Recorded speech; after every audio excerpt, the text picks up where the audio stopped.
Hello, hello. What is going on, my fellow prefects? My little beanies. It is I, Little Bean, and we are here today on Twisted Wonderland's English server to finally start this long awaited and probably long journey through Twisted Tsumderland Part 3. I am so excited, guys. I really am. Honestly, I love the Tsumderland events. I do. I love all the little Tsums. I love the way all the boys interact with the Tsums, and I just think it's the most adorable and wholesome event ever. So I'm super, super excited, especially because Part 3 of Twisted Tsumderland features a lot of my personal fave boys.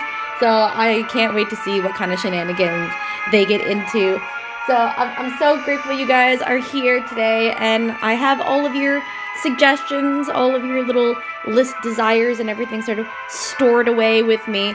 So I'll be going through those probably during the lessons, as we're going through the lessons as like a bit of a buffer. Now, probably what I'll end up doing, since the lessons tend not to last that long, and I do want to give a little more details to some of the list suggestions that you've given me, is especially if it's like a top 10 list or whatnot, probably what I'll do is for a 10 lesson go, I'll do like the first 5, and then the second time, like the second lesson go, I'll do like the 1 to 10. It also helps me sort of space out a lot of this so I'm not throwing too much information at you all at once. But without further ado, guys, let's get into it. I'm so excited. Let's jump in. I have Riddle here with his little Tsum getting us in here from part 1. Let's go! I purposely have been holding off on this because I know of this little intro episode, okay? I do love that they voiced the opening bit. I just wish it was for the whole thing, but I guess that would cost a lot. So I kind of get it, but I do wish it was more than just the little episodes at the beginning and end.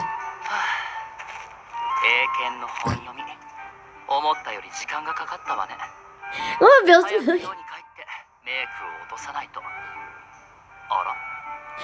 Bill's just like walking along. He's like, look at Idia. They're just like hiding off screen like he does. Is he like spying on him or something? What's going on here?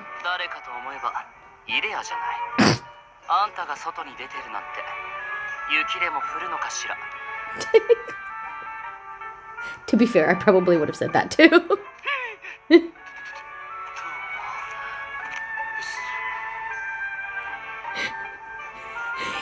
He knows Vil pretty well, I assume. They've been in school together for so many years.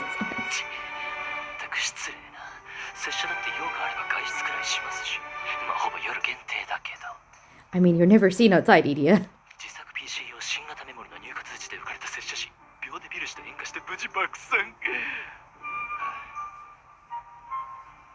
A random Vil encounter. Listen, if I had random Vil encounters on my daily, I would be in heaven, okay? Like... Oh, here we go. Bean time.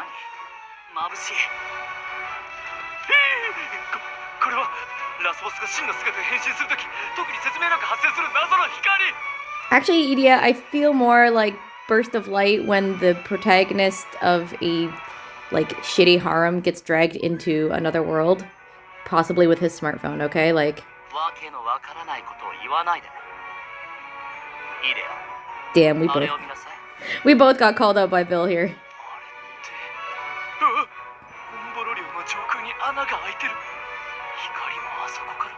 I do find it interesting that the Tsums always come into the world over Ramshackle of all places.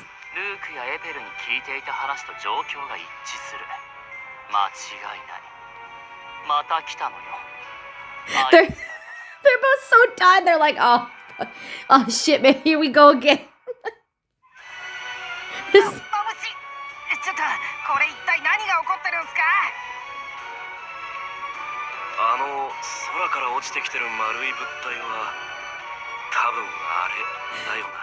I love that this time the Tsum thing has just happened enough times now that everyone at NRC is just like, ah, damn it. Alright, well, shit, here we go again, I guess. Like, our time to be babysitters.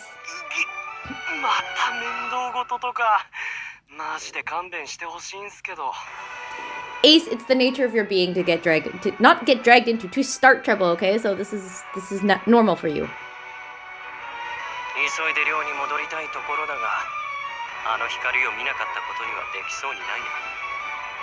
Jamil is just the most done. He's like, God damn it, I wish I hadn't seen that. I have enough to deal with on the daily. I feel so bad for Jamil.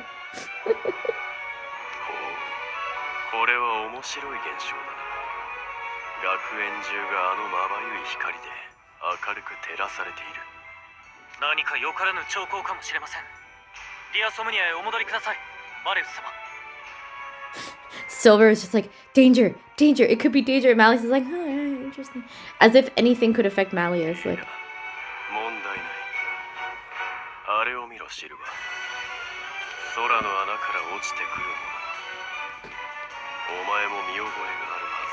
I just know by this point.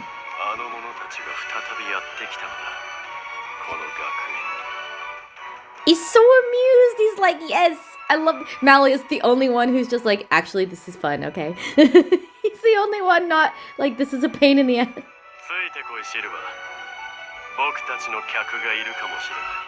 He loves the idea. Everyone else is like, ugh, not again. And there's Malleus like, guests? Yay!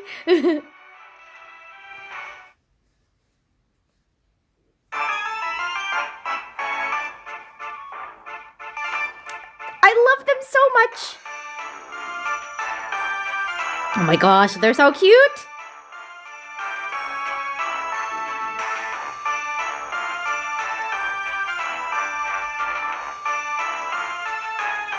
I love it so much, guys. I love this so much, guys. I really do.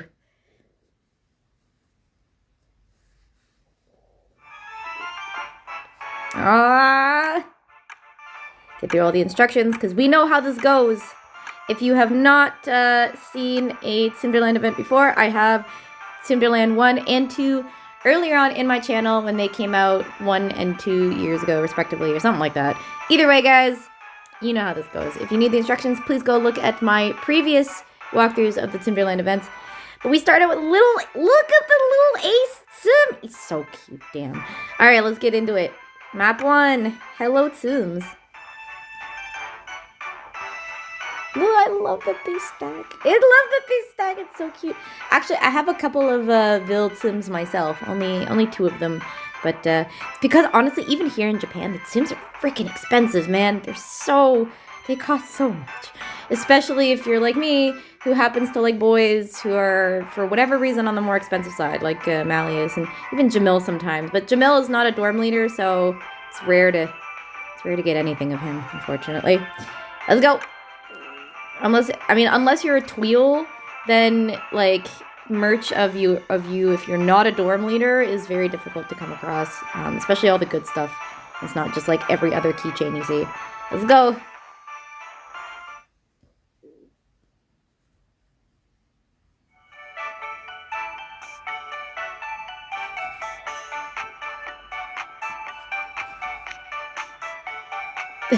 I just love that they're both done. They're just like, alright, here we go. Yep.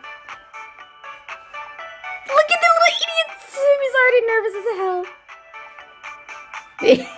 It never ends, Phil. Aww. Look at him, he's so shiny. What a little bit bean. Of course. Just, only kind of, eh, Idia? The peanut! I love how Phil can even look at himself. Kind of recognize. I mean, like, it's him. It looks like, and he's like, it's a peanut. Yes, I love it.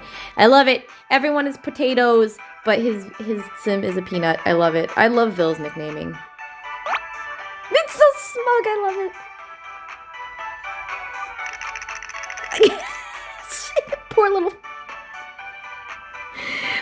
him! I mean, it's true. Look at this poor little jittery fucker. Oh, he's cute.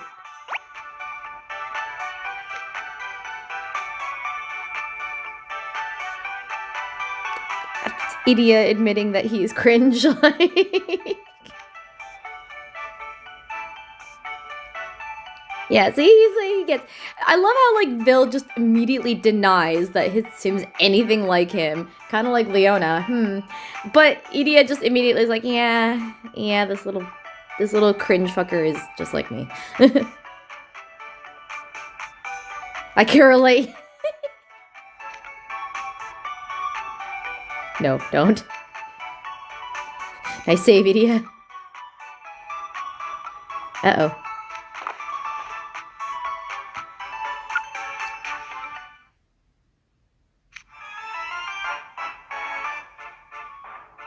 Just already. Crowley probably saw the hole in the sky and he's like, come on. I reinforced that barrier. Come on.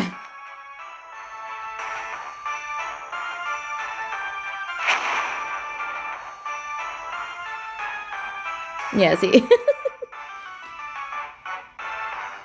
I like that the Tsums just keep invading, you know?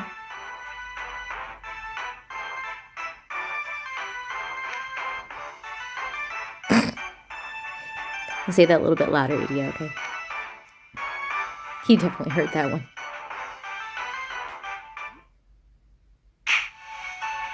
Oh! Don't touch! Oh! He slapped his... I love that Vil's Tsum is just as much of a bitch as he is. Just like, scrub, don't touch me.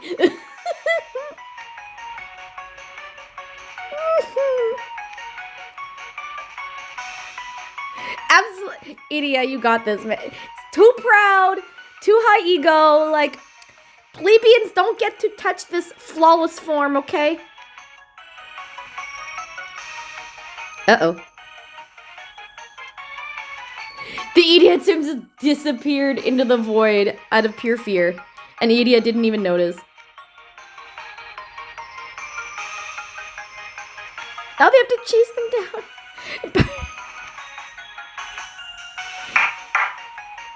Let's go, bitch. Pick up the pace. We gotta chase these little fuckers around. This is why I love Tsum events, okay? This is so amusing. It's okay, Idia. I feel that sometimes. Gotta go get him. Yay! Look at them! I love them. They're so cute. Of course, the silver Tsum is just sleeping.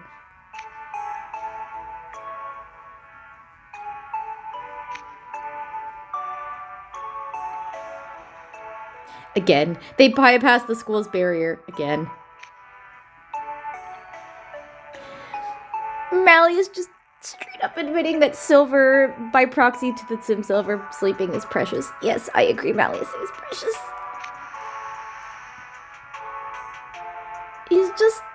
He's just dozing away. Guy's so cute.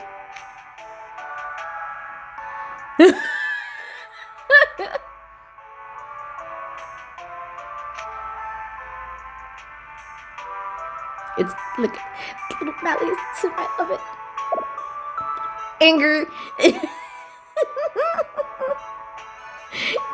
just frowny face. It's so cute. Damn it, I need a Malleus Tsum. Now look at him. He's just this angry little bean. That's me. I'm an angry little bean, too.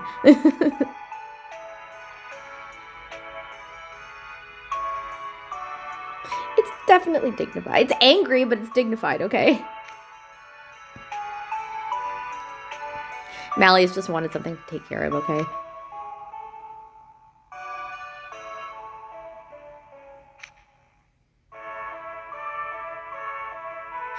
I mean, for silver, it'd just be easy. Damn thing just sleeps all the time, so you can just carry it wherever.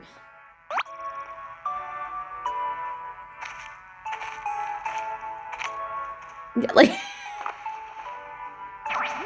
yeah, just yoink. Alright, easy, let's go. I don't know how it being relaxed would make it harder to hold silver. I mean, it's just yoink and just take it along with you. It's good. Like a baby. Because they're babies. Yeah, of course, he's already gone.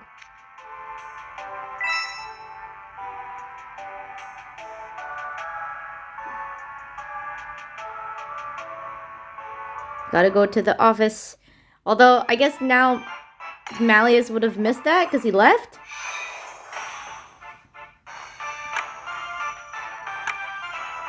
Oh, we gotta win a battle. Okay. I always love it when they give me the cards that aren't that good. Okay. I've been training some cards, okay? But I want to have more Tsum cards in this because I wish, you know, when they go to like say, oh, here are all the cards that give extra bonuses or whatever. I wish it was just pure event cards. That way I could just look at the Tsum cards, okay? Because like here they have the event filter and they got like some of them, but they don't have all the Tsum cards. Like they don't have the Tsum cards from the previous events, you know? And I wish they just had all the Tsum cards so it'd be easier to like go through. That's my rant over. All right, let's go. Let's do this team.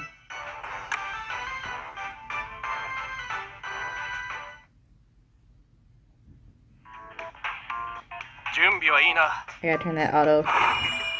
There we go. I do my auto battle for my exams and stuff, so. Oh, I wish Apple's card there wasn't, you know, as my heal wasn't the only one. Okay.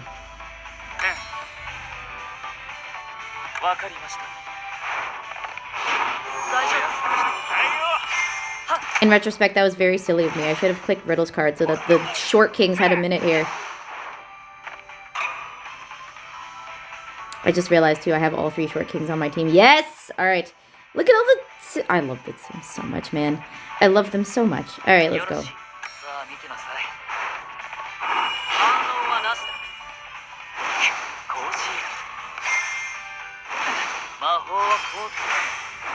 I didn't notice before that when they throw off their spells, their little Tsums, like, scrunch their eyes closed.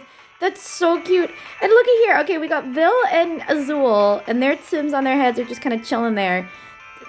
Vil's Tsum is really vibing there. He's just kind of bouncing around. But Riddle's Tsum has his eyes closed. Why does he have his eyes closed? It's so cute, guys. All right. Lilia really hasn't had a moment to shine here, so I'm going to give him a moment, all right? Let's go.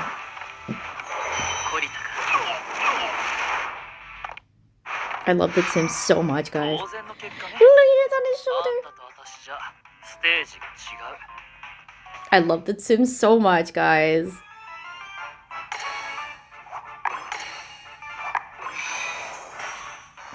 Alright, let's go. We're going over to Crowley's office.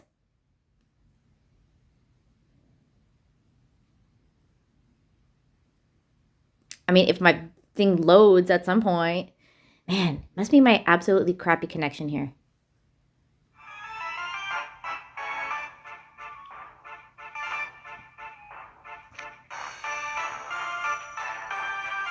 I just imagine they're all there like, hi.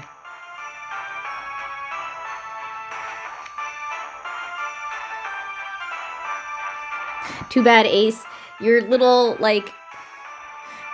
shit disturber self there now has a twin, okay? You have to deal with it.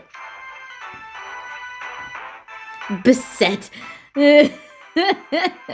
Jamel's like, I sympathize. I don't want to do this, okay? But look at Jamel's Tsum. It's got his hood up constantly. I love it.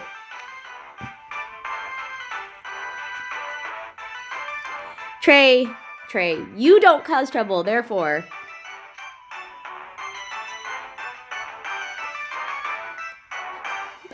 They're so done. Except Silver, who's just like, ah, yes, 'tis Monday. Like, look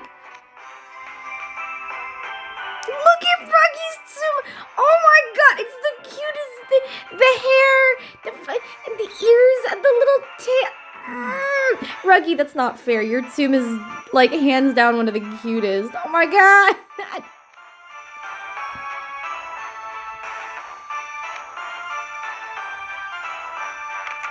Oh. They found them.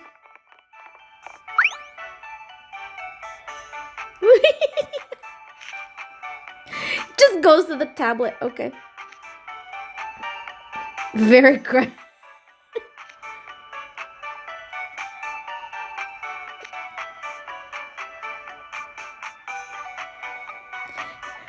Tsum just keeps running away like, no, you're not worthy.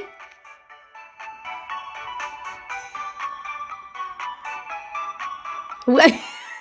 Damn, Idia, it's no wonder people get tired of you, man. Literally everything you say is just like the rudest shit possible, okay? I mean, come on. They didn't even do anything yet. Yet. Let me guess, Crowley. Jamil's like, I don't like where this is going. At least pay me. Yeah, there you go. Babysitting.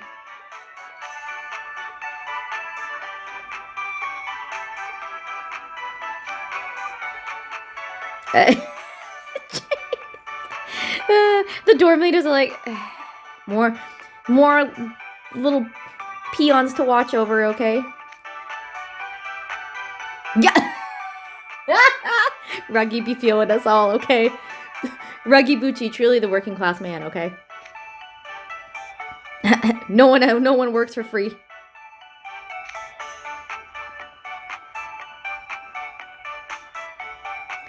I feel like you don't have much of a choice, unfortunately. Much to the begrudging of both of my guys here who don't look too happy.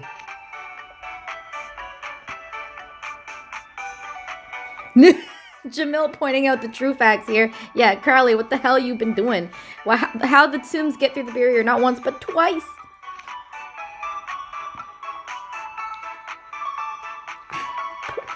The one time I kind of feel bad for Crowley.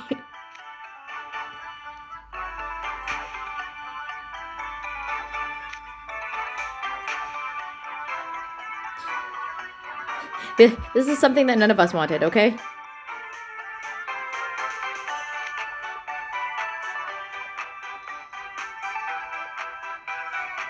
Interest. I remember that. Yeah, he was trying to like, yeah, he was trying to analyze like what the Tsum was made out of, and it was just like, nah, nothing, no read.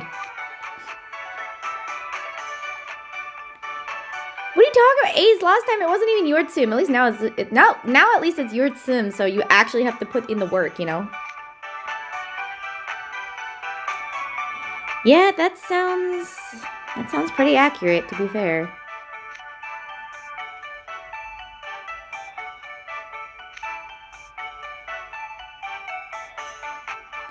Just keep the Tsum with you at all times, and then it won't be a problem, okay? Yeah, Idia, I feel like you don't have much of a choice. That goes for all of you, okay? You all just hear what you want.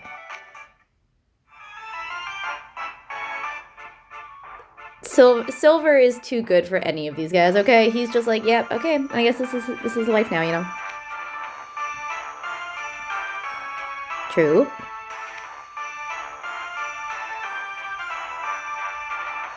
Because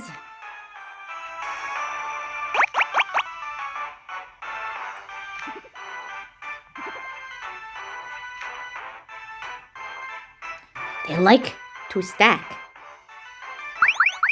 Look at them! They're so cute! I love them.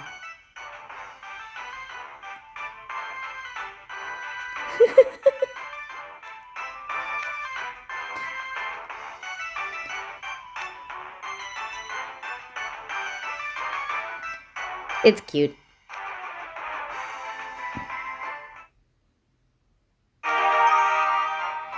Why did it have to zooms?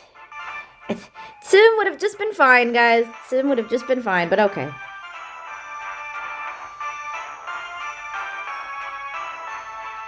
Yeah, it's Tsum. Try not to cause any scenes. Easier said than done, Crowley.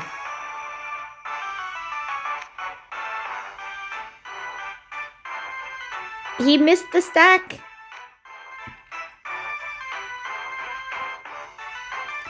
I wouldn't be surprised if he broke another phone, okay?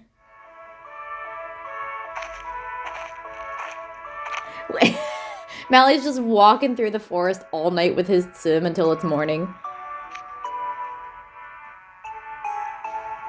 Diminutive form. Of course, look at him. He's regal. He knows he can keep up.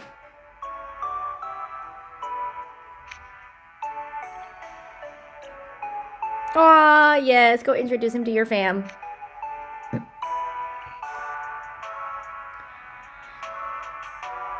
His phone just lost battery. His phone just ran out of battery. That was it. Aww. I love it. I love that his Tsum is just a little baby like him, okay?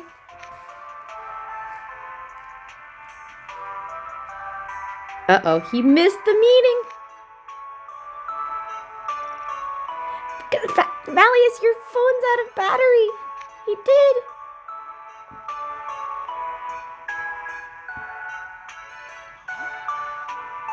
He's just like, nah, I guess not.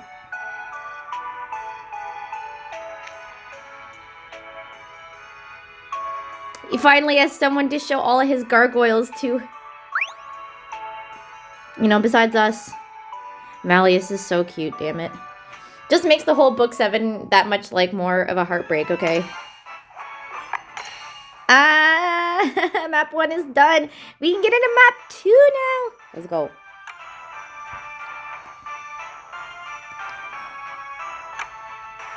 Oh, we have a battle first thing. Let's do it. Again, love the fact that they don't give us the characters that are actually good in the fight. So then we have to go and look at other people's things. Okay, you know what? Just because we need more Lilia. There we go. I'm happy with this. Wait. No, I'm a dumbass. I'm sorry. You know what? Why not? Let's use Sebek. I feel like it's been a hot minute since we used Sebek, okay? And, like, after everything that's happened with Book 7, I feel like, you know, Sebek, he needs a little bit of love, okay? Let's do it.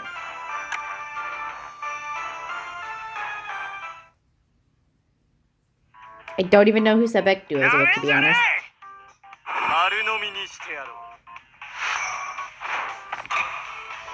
I have to win this battle in 3 turns. I mean, considering that HP bar...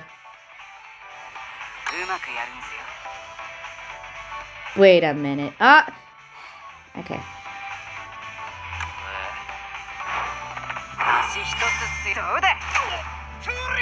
Yeah, sometimes this won't be too hard. I'm sorry, Idia, I haven't leveled up your magic as much as I should have. That's my fault. I want to see what this Sebek can do. I probably just picked the wrong card, but whatever.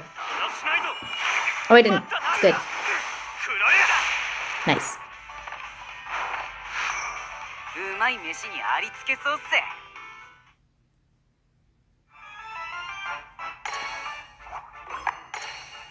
Thank you for the books. We are on to the next one.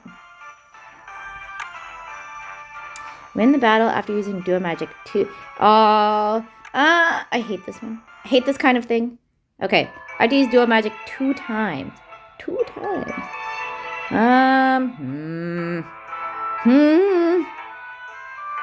I forget who everyone duos with. I hate this. I'll probably just end up going back to my usual, which is like, here, hit like Leona and Vil, or you know, Riddle and Azul, and call it a day. All right, like, who does everyone duo with? Like this Ace. Who does this Ace duo? Or this K-Kun? I don't know who anyone duos with. I know you duo with Apple. Yeah, I'm probably just gonna go with my usuals. All right, let's go. Just because I have to use it twice. So I'd like to use this Azul, but I mean, that Azul, unfortunately, does not duo with Riddle. So we have to hit this twice. Let's go. I like doing it right on the first time. Please give me the cards that I need.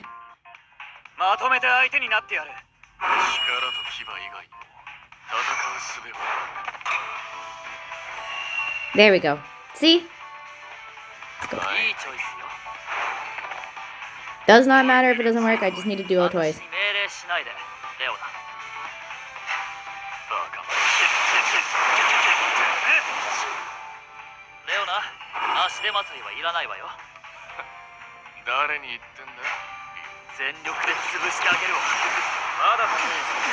There, conditions met. Now we can win this battle, okay? That's all we did. And look at that. There you. I could hit Azul here, but I don't need to. Damn it.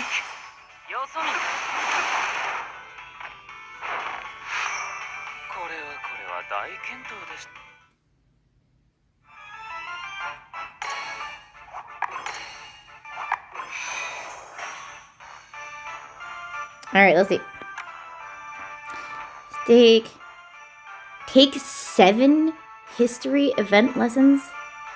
Why 7 and not 10? And then the next one is take 20. What's the point with the 7? You're gonna take 10 and... This is so stupid. What the hell? You're gonna take 10 anyway. Okay. Okay. Let's just go. Okay, I need to use riddle, right? Alright. Alright. Who was I leveling recently? I don't remember. You know what? I should level that riddle. And by that one, I mean his Broom K1. I should level his Broom K1 because I do need a water fire fighter, and it looks like the rest of them are good for now. And then maybe after I'll do his Union Jacket, but for now, let's do his Broom K card. I also want... Okay, I want to make sure that his outfit was still in there, okay? Let's see. I'm still leveling this Jamil. I have to level this Bill. Who else needs a level? Malleus. Who else? I think yeah, because I just freaking got another copy of him. PTSD. Alright. I could do skip, but no, I'm gonna do skip. Let's go. So that means that the first thing, like, I will do the first top 10 list next time when we're actually, like, you know, going through all of the,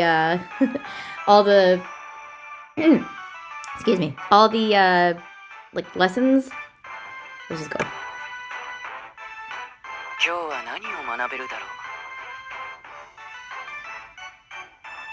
That makes things easy, though. Thank you.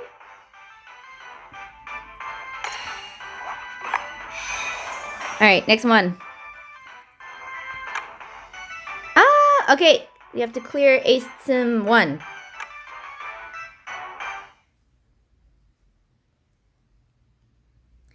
I just imagine Ace Sim is just as much of a little shit as he is. And I'm here for it, okay?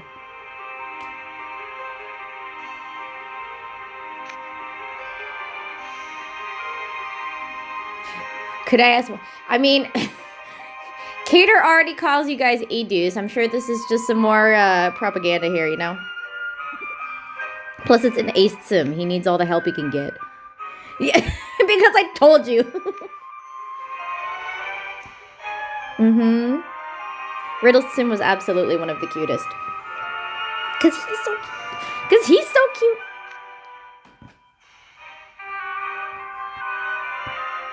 I remember that. I remember that. And this is why Ace's Sim needs some double supervision, because it's Ace.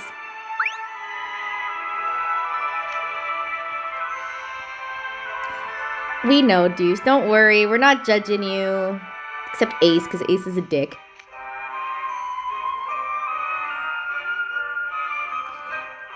This is an Ace Sim. That's already... That is a foregone conclusion that is a failure, okay, Riddle? Why are you putting this on Deuce? Poor guy. It's not like Ace was helping Deuce at all when his Sim was here. Poor Deuce. I feel for him, man. Especially since it's an Ace Sim, so of course it's gonna, like, get into some shit.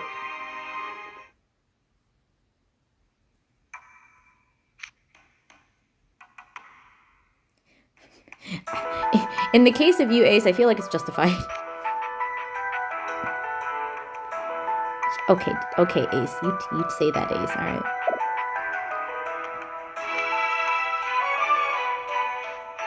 Exactly.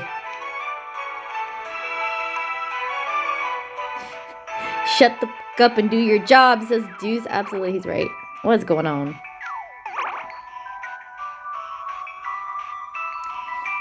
Well, then don't act like a baby, dude. Ace. Ace, I'm so sorry, dude. Don't act like a baby, Ace, okay?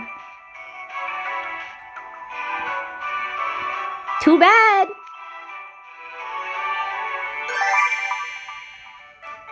It is very happy about something.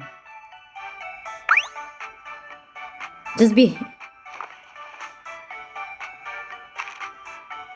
Ah, yes, of course. Tsum Ace would be adept with cards and probably be able to do card tricks since Ace is so adept with his fingers. The little stubs it has for hands. I love it.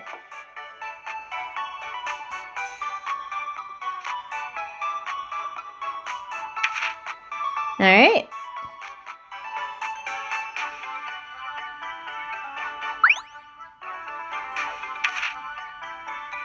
I love that they just somehow can understand the little guy. And he's shuffling. There he goes.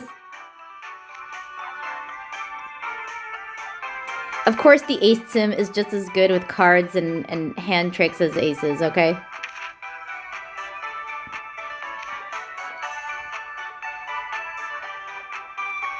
I'm not sure.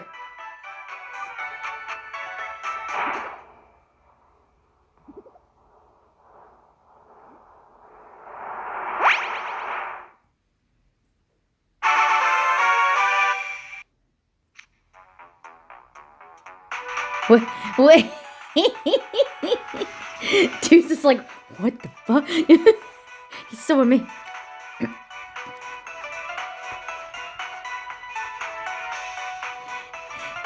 It's really good at sleight of hand, alright?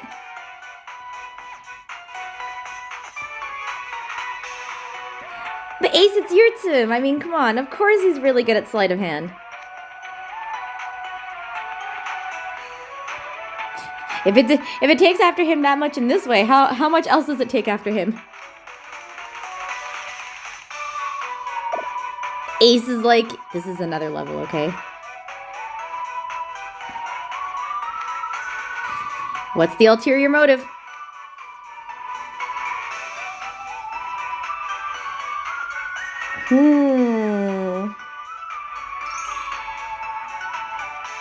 This might be a bit too good of a partnership.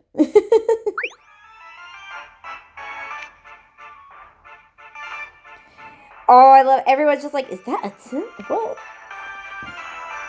Yes. Oh my god, they about to scan some people?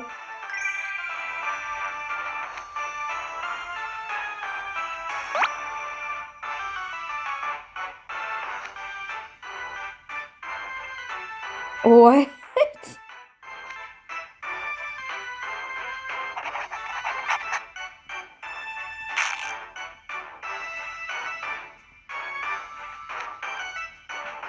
Why?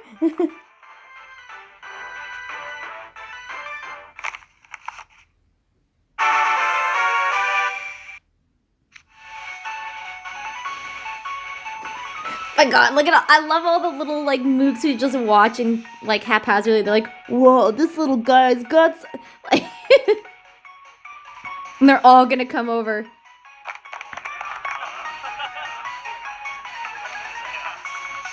Oh my god. What is their aim here? Are they just gonna be scamming people?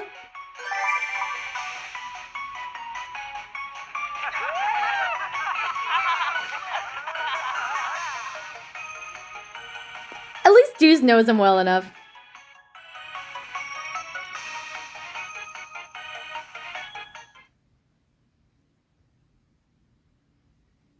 We did it though! We even cleared map 2. Nice! Do we get Ace? Ace? Look at this. Sorry. That's the most like, here, hold this thing casually though, okay? Don't put off too much vibes, okay? Just be casual.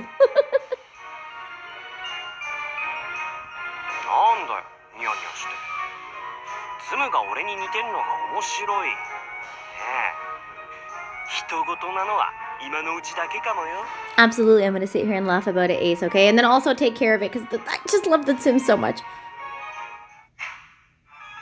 Alright. Tsum is next. Yes, let's go. Let's do it. I gotta take lessons.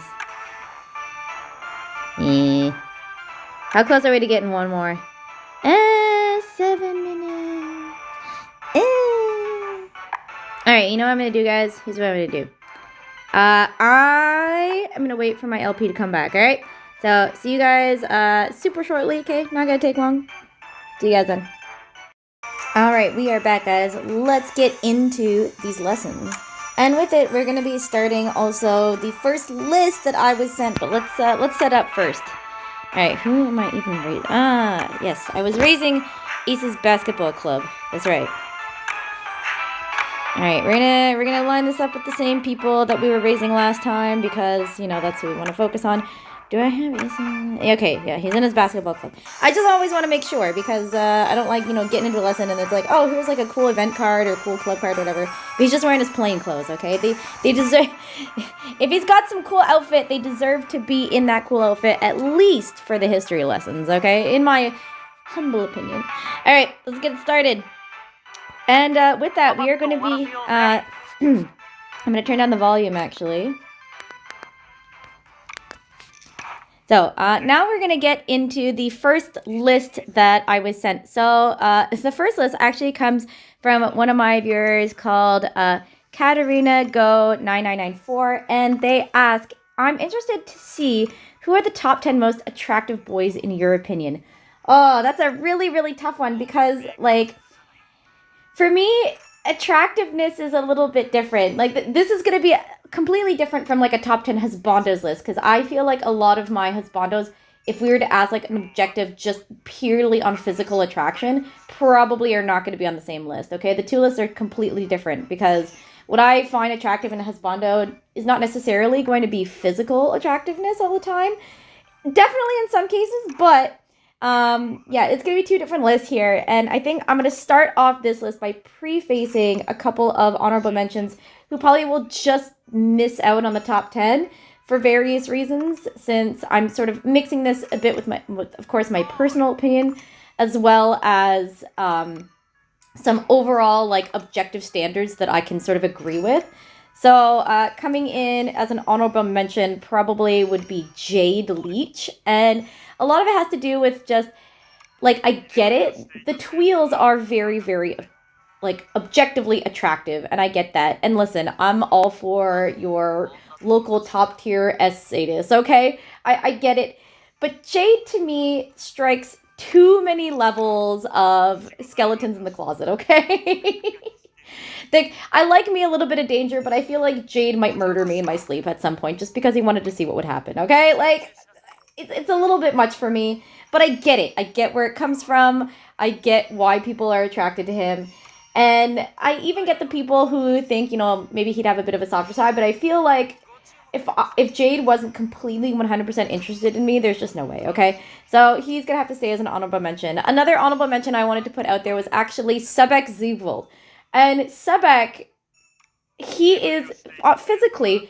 very, very attractive, okay? He's got an absolutely gorgeous, handsome face. His hair, especially when down, is absolutely dreamy. I mean, he is a member of the equestrian club, so he's always, you know, working out while his training with silver. Of course, he's built like, you know, a brick shit house. Delicious. But, man... even though we've been seeing him sort of soften up in book 7, there's still that just really kind of haughty, holier-than-thou attitude that he cannot get rid of. That and his, like, complete devotion and simping for Malleus, to a degree, it's a little bit of a turn-off. It's a little bit. So even though I've kind of grown on the guy, I gotta keep him down here in the honorable mentions. My last honorable mentions, actually, and somewhat unexpectedly, is going to be Azul Ashingordo. And the thing with Azul is, again, Azul is completely not my type. I do not in any way think Azul is attractive. So why then am I putting him even as an honorable mention in an attractive, top 10 attractive twist characters list? And that's because so many people think that he's attractive. I know so many people who love Azul. and think that he's attractive. And I get it. I understand where they're coming from, okay? Glasses trope has been a thing for a while.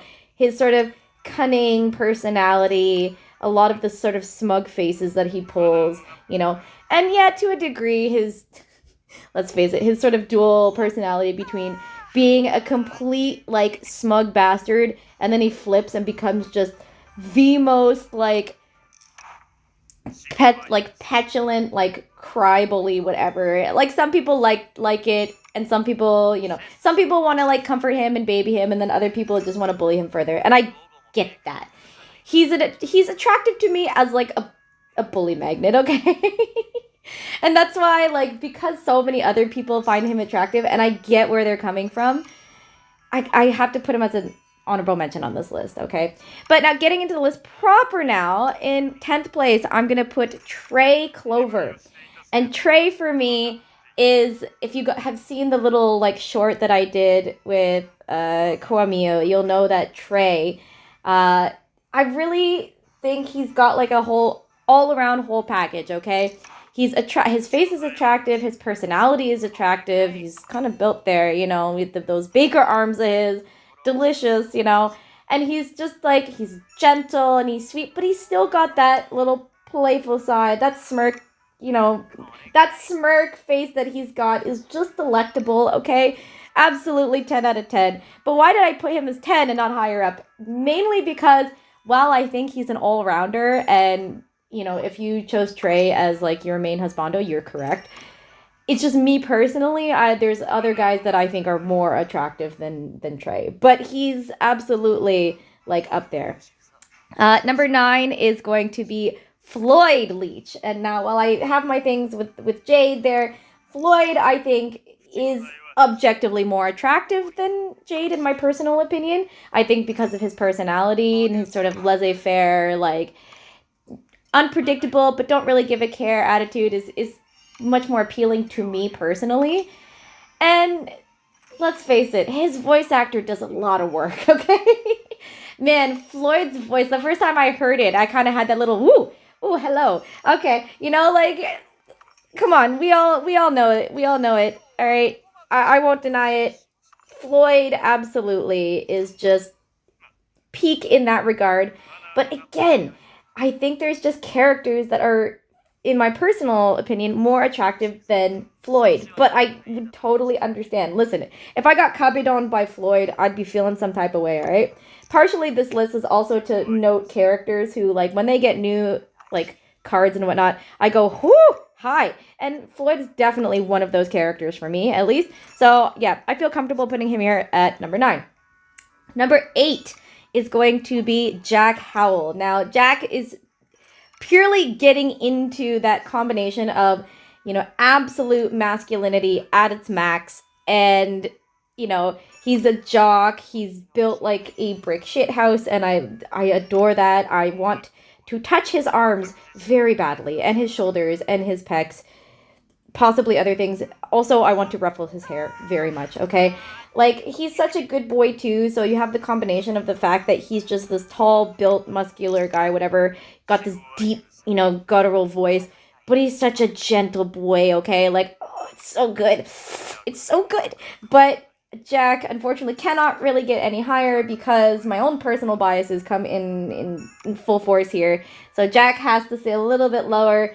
But I do say, like, if Jack is your husbando, you're right. Okay, you're absolutely correct. He should be, because he has got it all. Number 7 is going to be Rook Hunt. Now, Rook is such an interesting placement, for me at least, because, yeah, Rook is just, he's such an interesting guy to put on here. And I'm going to keep going, at least finishing for Rook. But Rook, for me, is one of those characters. He's always been kind of a mystery. We still don't know a lot about him. But, again, his voice just perfectly matches him. He's got such a attractive appeal to him. Not just because he's such a 180, where on one hand he could be cheery and wonderful and have this sort of extremely flamboyant personality, but then he has also those really quiet, serious moments too.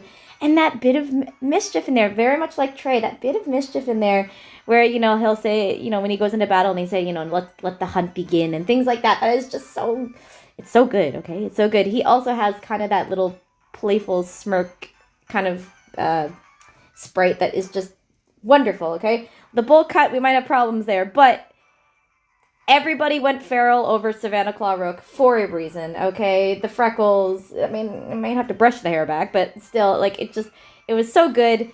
And Rook, absolutely, being a hunter too and everything, he's got them arms, okay? And it really works, and I think he's very attractive, okay? Despite all of my better judgment and all of your better judgment, okay? Nobody has more conflict over Rook than Rook Hunt fans, okay? And I get it, okay? It's especially when we all saw his, like, sleepwear card or whatnot. That was the ultimate, like, oh, I shouldn't find you attractive, but it's still there, and against all my better judgment, he's still attractive, all right?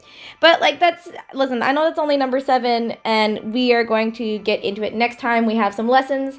Then I will be putting up 6 to 1. I thought I was going to be able to do 5 and 5, but I talked too much, okay? So let's keep going. I had to put it on all the honorable mentions, okay? I'm going to turn the volume back up. All right, let's go. Oh, we got a battle. All right. Let's use Ace since he's, he's here, okay? Let's just do it.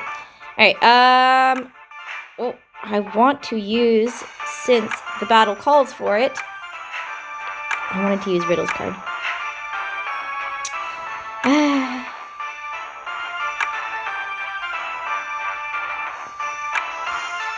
That works.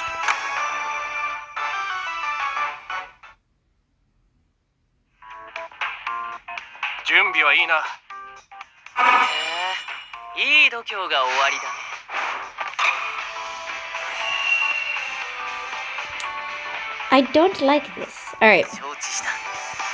Oh, Riddle do us with Cater. I should have put Cater on the team. I'm dumb. Okay. I didn't even check what the requirements for this battle were. I'm not thinking, okay. Okay, okay, wait. I have to deal a certain number of points, I think. I have to deal a certain number of points. I think that's what that is. Alright. Let's just keep going then.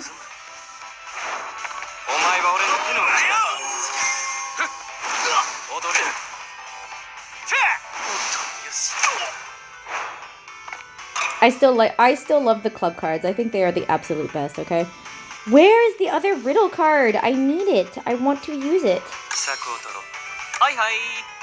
I love Ace's little hi. Mainly because I feel like I would do that.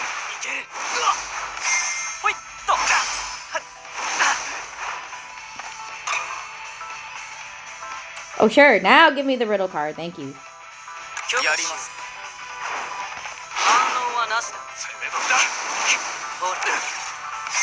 Let's go, duo.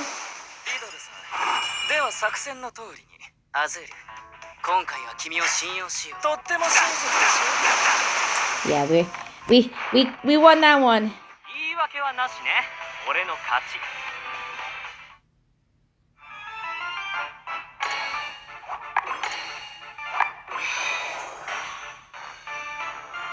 Alright, what's the next bit? More lessons. Alright, so I'll let my AP replenish, and then I will be back with the second half of my most attractive twist characters list. Alright, see you guys when the LP's back. Alright, Trey lessons. Let's get into it. And with that, we're gonna get onto our list. But first, let's pick out some cards that we're gonna level. I feel kind of lame always picking the same cards that I'm leveling, but these are the ones that need to be leveled up. These are the ones that need some help. Who the hell was my last one? I can't even remember what I was. Was it Azul? It was Azul. Okay, now we go. There we go. All right. I could skip, but I'm not going to. So. Mainly because I want to finish off my list. Let's go! Alright, now I'm going to turn the volume down. And with that, we are back to the list. So, my number 6 pick for most attractive twist character is actually going to be a little controversial here, but Cater Diamond, aka K-kun, aka Bestie. I know I'm biased here, and I'm a little bit biased because I can understand how people would not find him attractive, but here's why I find him attractive, okay?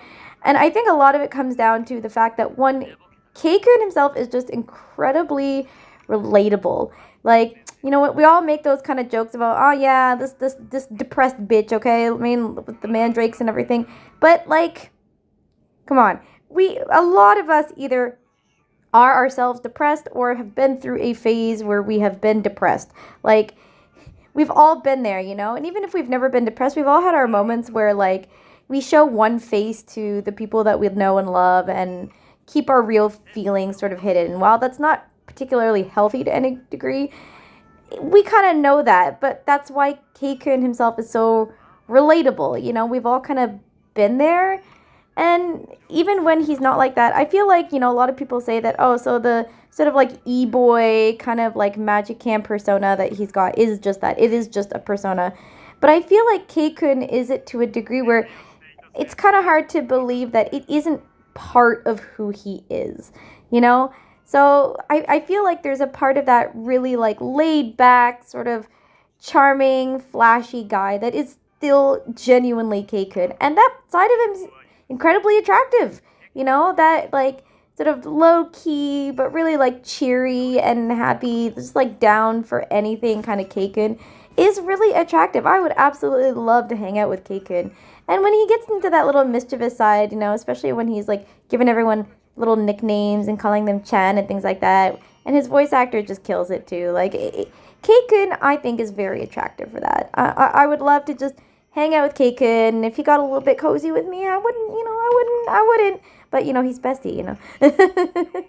Moving on, number 5 is actually going to be Silver. Now, I know it's kind of a surprising choice that Silver would be up this high. And, you know, book 7 updates aside, even if we didn't have that, Silver's, you know, total, like, just unyielding loyalty and the fact that he's just such a good being, but it's not fake. He's just genuinely such a good-hearted soul, you know? It's so refreshing sometimes. It's so attractive to see in this cynical, jaded world, to see someone who is just so purely good, but not like I guess not like Callum good, where it's too much, okay? Which, by the way, Callum I would probably put as like an honorable mention, but it's a different kind of attractiveness, I guess. But yeah, he couldn't quite make the list. But Silver, on the other hand, not only does he have like the good-heartedness to get him, you know, some points for attractiveness, but he still does have the physical appearance, because, I mean, his face is absolutely, you know, handsome as hell. He's Disney princess for a reason. But then, you know, because of his daily training that he does with Sebek, like, he's got the bod too. I mean, damn, everyone's complaining about the fact that we can't see, you know, the 2D live sprites or whatever, you know, don't do him the justice that, you know, his PE card hints at. So, like, what the hell? Yeah, Silver absolutely has got it going on, okay? Like, combination of everything. Silver is hot, okay? He really is. He's the first character on here that I'm just like, yeah, he's hot. But moving on here, this is going to be a more personal choice of mine, personal preference, because I feel like other people wouldn't describe this character as hot, per se. But number 4 is going to be Malleus Draconia. And listen, I get it. I know that physically, perhaps he's not as, you know, obvious of a choice as, say, someone like Jack or even someone like Floyd. But first of all, the first part of that is just, you know, look at his gym uniform, man. That shirt be way too tight, all right? And second of all, Malleus has this kind of playful and yet so awe-inspiring and all-consuming presence that just cannot be matched.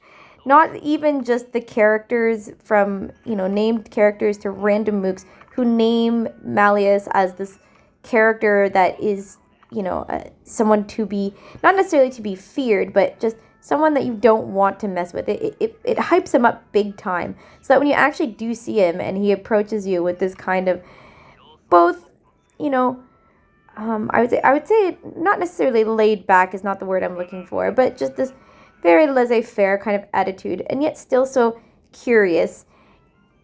His voice does a lot of work there, but everything from his voice to his personality to his absolutely gorgeous face to, I mean, you know, let's face it, that PE shirt hugs his chest way too tight. Like, it's all very, very attractive. And who doesn't love, you know, that sort of kind of old school 1,000-year fae, you know. Poor guy has been all alone for so long, and you just show him a bit of kindness, and he's absolutely smitten with you, okay? Like, Malleus, you just don't make it easy to say no, all right? But here we go, guys. Top 3. And top 3 might surprise you, because I feel like a lot of people would have figured this guy to be, you know, maybe first place. But I'm putting him down here in the top, for the top, the top 3. He's going to be number 3. And that person is, he's not going to be happy about this, WayGVZaL. I'm sorry, Vil. Listen, if this was a husbando list, you would be up at number 1, okay? But this is not a husbando list. This is top 3 most attractive twist characters, in my opinion. And Vil is number 3 because, while absolutely he is hot. He is hot, all right? Absolutely hot in every way. What, for me, attracts me to Vil really is the fact that Vil can be pretty much anything he wants to be, and he makes it work. He makes everything work. Like, Vil is, in my opinion, quite obviously, like, this critique of gender norms that, you know, some fans take to a more extreme degree, and it's sort of inconsequential whether or not I agree or don't agree with them. Like, but even if you just took it as Vil is hugely a critique on gender norms of what it means to be either feminine or masculine, like, I think that works so well for his character. And what I really like it is the fact that he is so open about the fact that he doesn't care about him, you know, showing off more typical feminine attributes, such as, you know, wearing makeup, having his hair longer, you know, having more sort of like feminine traits and characteristics, but also just the fact that he mixes that with sort of more prototypical masculine traits, such as the fact that he goes on jogs with Jack of all people. He has dumbbells in his room. His self-defense teacher used to be a kickboxer, and so he can do a mean roundhouse kick. You know, I love that Vil is such this perfect combination of all, like an all-rounder there, of all traits, both feminine and masculine. And what makes him the most attractive to me is that he has the self-confidence to pull it off flawlessly. He's hot. He knows he's hot. He's got the presence to command the room, and he knows it, and he does it. And that's just like an unbeatable combination, okay? That's just, to me, I can't even. I could be here forever, all right? Just going on about how Vil's hot. But why then, Little Bean, is he not number 1? And we'll have to continue with that. We'll keep going. We'll keep going as we go through the event, okay? But for right now, let's just hop into the event and see what else we got, okay? Got to turn that sound back up.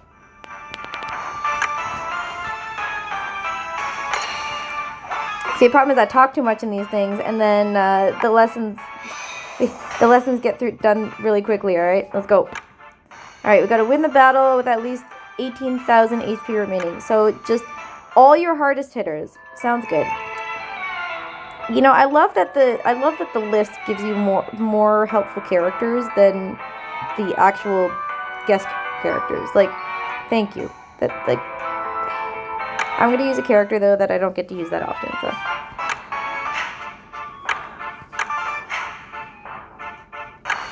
For a split second there, I was gonna be like, wait, where is it? There. I wanted to use at least one Tsum character.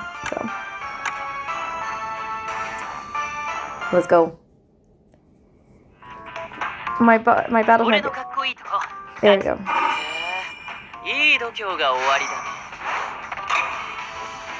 So I had to leave you guys on that cliffhanger of like, oh, who are the top 2 hottest characters? I guess we'll have to figure it out. I love Lilia, man. I thought about putting Lilia on my list, not gonna lie, but I can't lie to myself, okay? I do think Lilia is attractive. He's just not, he's not top 10 attractive, okay?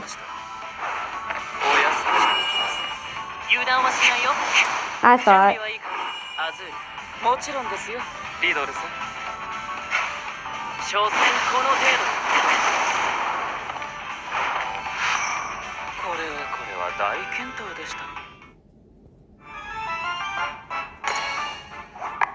Yes! Let's go! What's our next one? We got more lessons. Oh no, we got... Yay! Let's see what Trace Tsum is up to.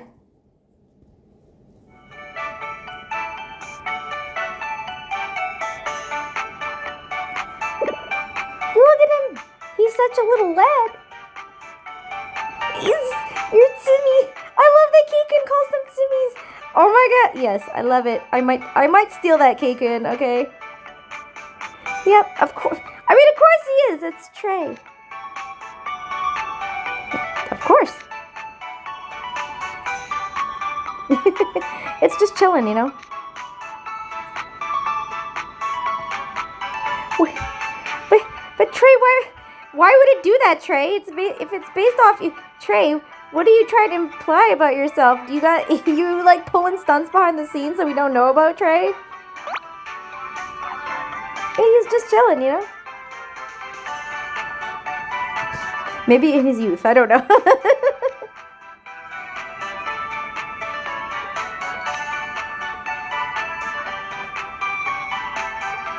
Aww, that's awesome.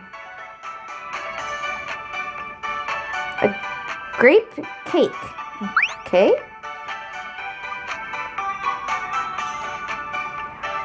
I can't say that I've seen many grape cakes, to be honest. Not gonna lie. I mean, I'm assuming it's just like a cake with grapes on top and like maybe grapes as like a middle layer with some cream. I don't know, guys. What?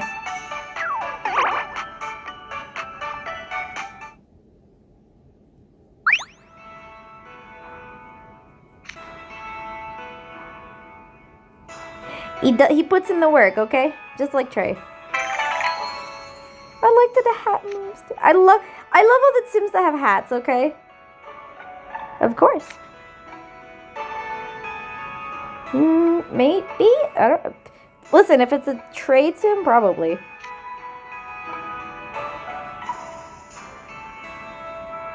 Maybe he'd want to. Have you asked him?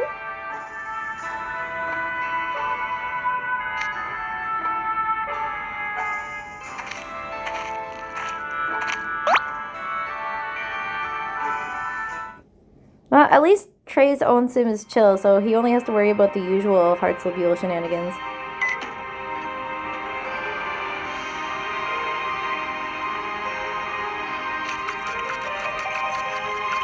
Oh.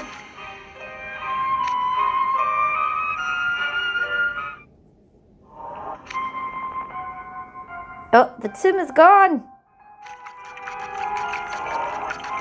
What is that?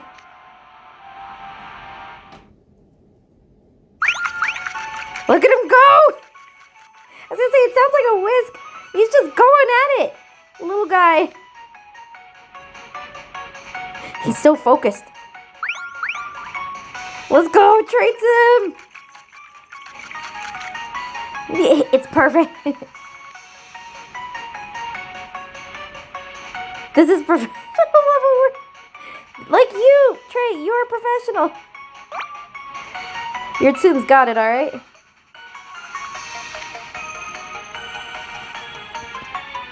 How? Did he use a measuring cup?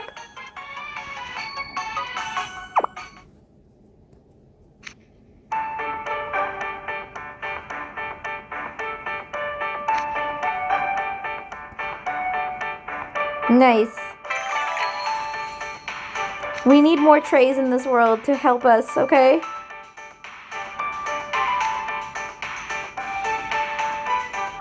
I'm sure he could do it.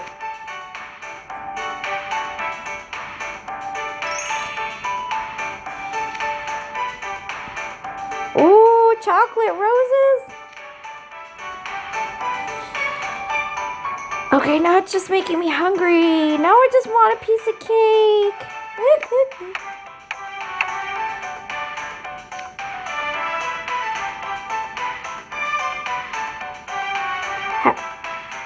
How would no one know that? How would no one know? I don't. Okay. I'm useless in the kitchen, and I know that. Okay.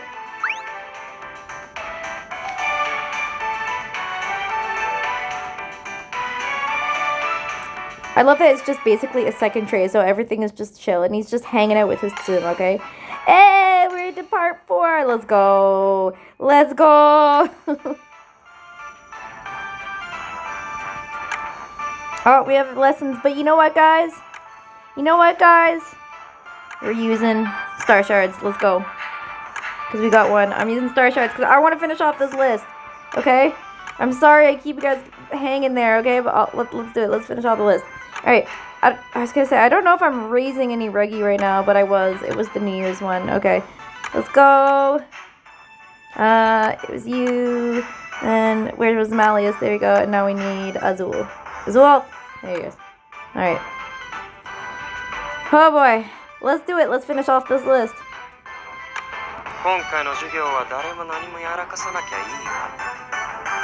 And after we hear his beautiful voice, we turn this down. Alright. Number 2. Alright, number 2, most attractive character in Twist, in my opinion, is actually going to be Jamil Viper. I know, crazy, right? He was supposed to be number 1. I know. But don't worry, we'll get there. Yes, Jamil Viper, number 2, because yes, absolutely I am biased. And oh, this man, what has he done with my heart and my soul? Okay, okay.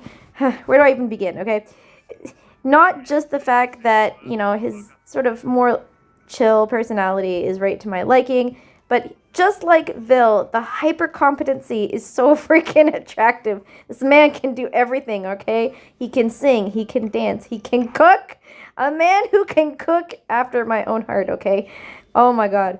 And I mean, let's face it, his sense of style is impeccable, and he's just, I mean, physically attractive as hell. I mean, the hair is for one, but his voice, delicious.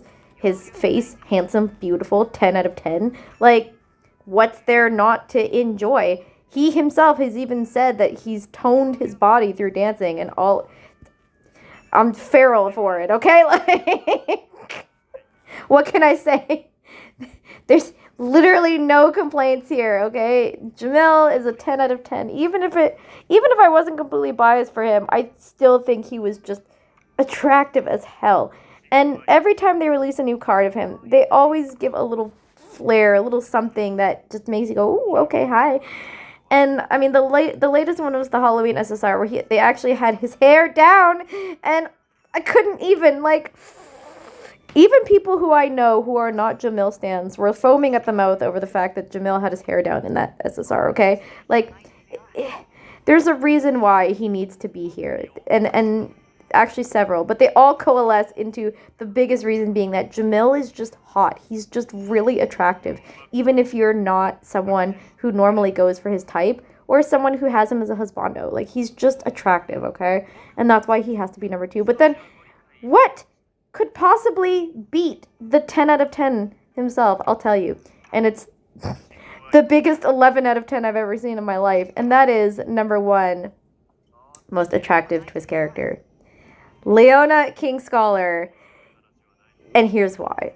Leona is in a class of his own when it comes to how attractive, how hot he is.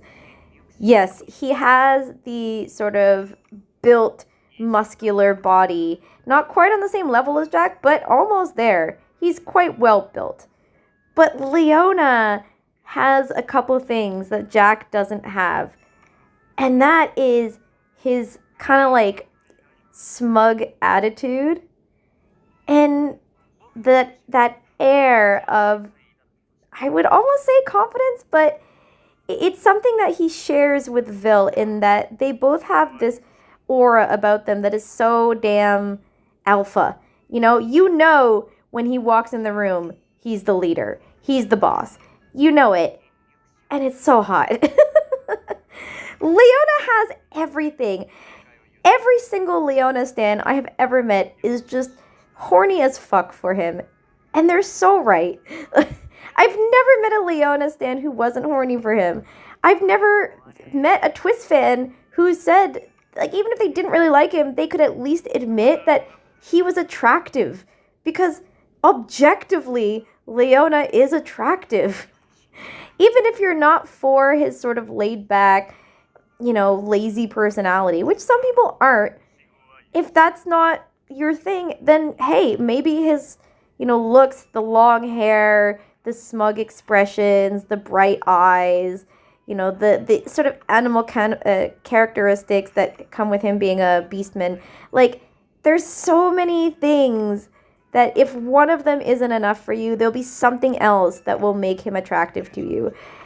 I've known so many people, not just myself, but others as well, but I'm including myself in this, who got into Twist because they saw a picture of Leona and went, holy crap, where is this from? I need to get in on this. Like, Leona has gotten people into this fandom purely with how attractive he is. And that has to give him first place in here. And I think he'd be so happy that he's finally first place at something. Oh, Leona, for once you actually made it up to the top. Leona is the reason I got into Twist, because I was also horny on main for him, and this is the result. And now I'm here, and now I'm doing this video, and I have so many amazing followers on YouTube, and it wouldn't be for Leona King Scholar. Leona, it was the first video that I posted to YouTube when I went for his Fairy Gala card, and it was just me freaking out because his card, despite the fact that it was so, soft and gentle and, flowery and whatnot because it was the Fairy Gala, and yet it looked so good on him. I don't know how Leona does it, but, even as Vil mentioned in that event, his rugged nature mixed with his sort of easygoing, lazy personality, mixed with how purely hyper masculine he is. It's such a combination. It's so good, and it's so hot. Every single card that I have seen of Leona has been a 10 out of 10 on the hotness level. And even when he gets new SSRs, everyone starts absolutely drooling over them. Again, the latest card was the Halloween SSR on the Japanese server, and despite the fact that both Jamil got a really good card where he had his hair down and everything looked absolutely fantastic, amazing, and Sebek finally got an event SSR. Poor bastard has been needing one for a long time, and yet despite that, Leona's SSR of that event was still the big talk around social media. Everybody was just foaming at the mouth for SSR Halloween Leona because, again, everything looks good on him. The angle of the card, his hair up in a high ponytail, the eye patch, the style, everything just looked so good. Everything was just so good, okay? And so that's why I had to give it to Leona for once, because he is objectively the hottest character in Twisted Wonderland, and I have to put him at the top of my list because, yeah, all of those reasons that I listed, everything from himself to the fact that I got in the fandom because of him, all his SSR cards are just top tier in terms of how hot he is. He's objectively the hottest character in the game, and he's my hottest character in Twisted Wonderland. But yeah, I hope you guys enjoyed that list. The lessons here are almost done, and a little bit longer list, but I'll get into the next one the next time that we have the next time that we have a oh, there we go. All right, lessons are done here. Yeah, next time that we hit lessons, we will be going for a new list. No, I guess the lessons are done, so now we can turn the volume back up. All right, we need to win the battle in 3 turns or less. Okay, so just heavy hitters. All right, so just bring all of the leaf cards. All right, you have a maxed out Vil. My Vil is not maxed out yet, much to, I'm sure, his chagrin. I'm sorry, Vil. I'm gonna get him there, okay? I just need to get enough cards. And I thought I had KK, but I guess that's my JP account. I get mixed up so many times between all my accounts, okay? But Mally's is getting up there in level, so I'll use him. I'll bring him out. And you know what? There's no kill quite like overkill. So Leona, where the heck did I put him?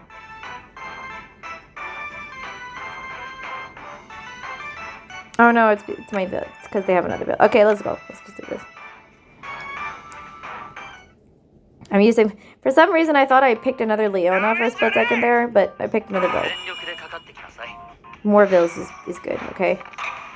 I get to look at his gorgeous face for even longer, okay? It's wonderful, and I love it. Let's go.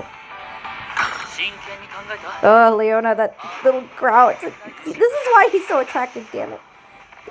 Or you could just one-shot him, Leona. That always works. The OG powerhouses Riddle and Leona. They just decimate everyone in their wake. Alright, what's next? What's next? Oh, another battle. Okay, we need to win the battle on turn 4 or higher. Now we have... I hate these kind of battles, man. I hate these kind of battles.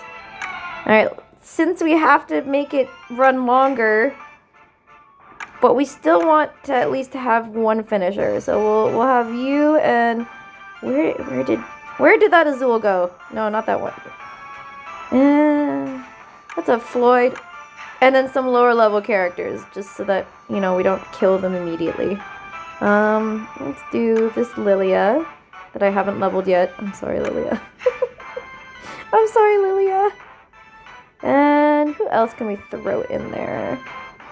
Let's do this Idia. Alright, let's go. Because we need to make it last at least 4 turns.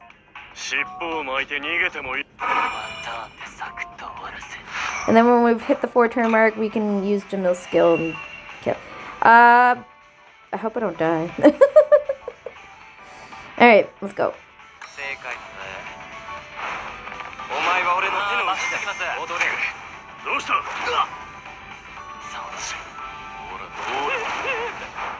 I just have to make sure that we don't kill them too quickly. Alright, let's get Floyd and Lilia.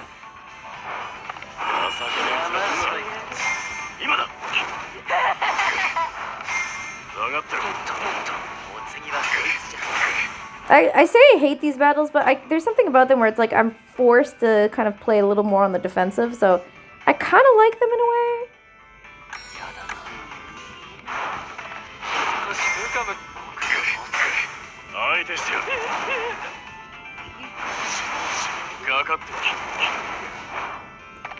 Alright, we're on turn 4, so now we can actually win this. Alright, let's go. I think. I hope. It's a turn 4 or higher. It should be good. There we go.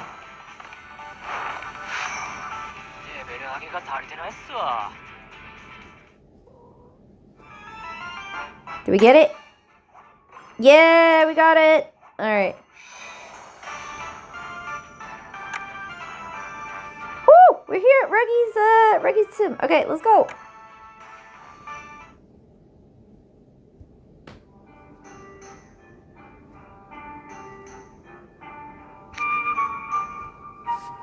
Reggie immediately, I'm tired of this.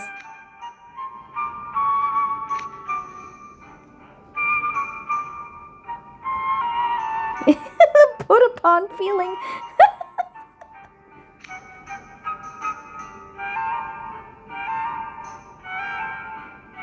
Ruggy for free. Listen, Ruggy, we get that, man. I totally feel that, okay? I totally feel that. Like, oh my god. Ruggy is the most relatable character in this entire freaking game, okay? He really is. But then again, Ruggy, wouldn't then your Tsum also feel the same about you? Like, yeah, look at him. But yeah, he has to.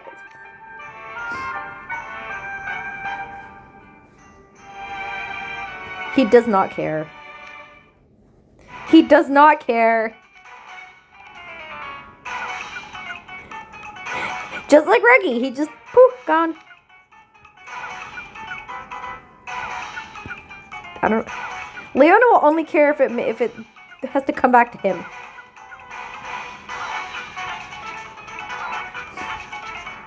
Ruggy's probably gone too. Yeah, he's probably gone after it.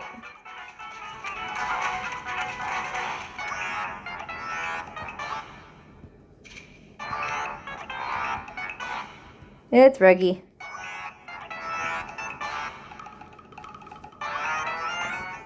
I wonder if he and the Tsum had the same idea.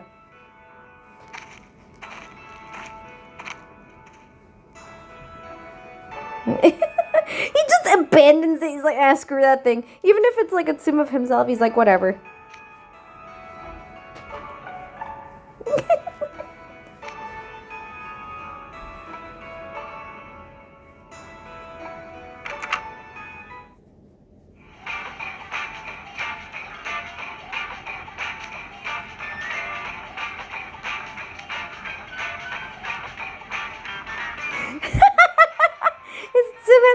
Idea as him.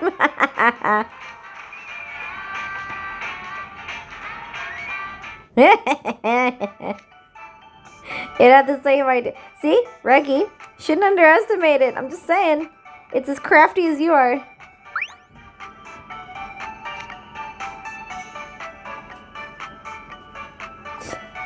I don't know if that's. He's not complaining, even though I make him do unreasonable things.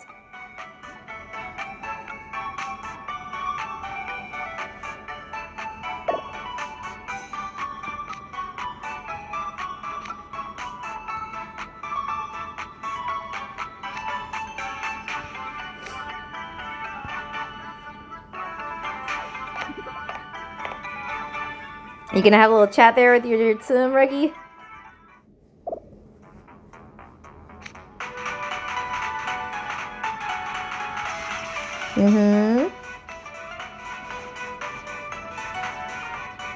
I mean, why wouldn't he? He likes the cash. Don't we all?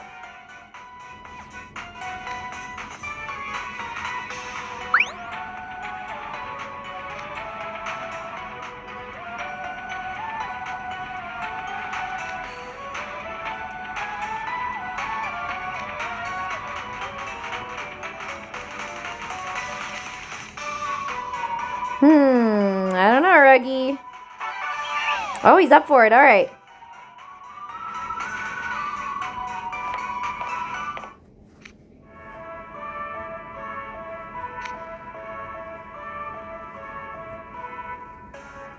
Okay.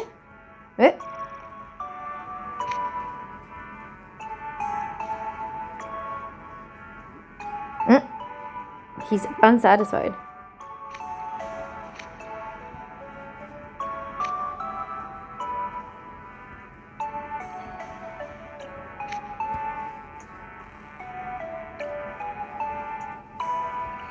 Ruggy, you don't think your Tsum will know? Ruggy!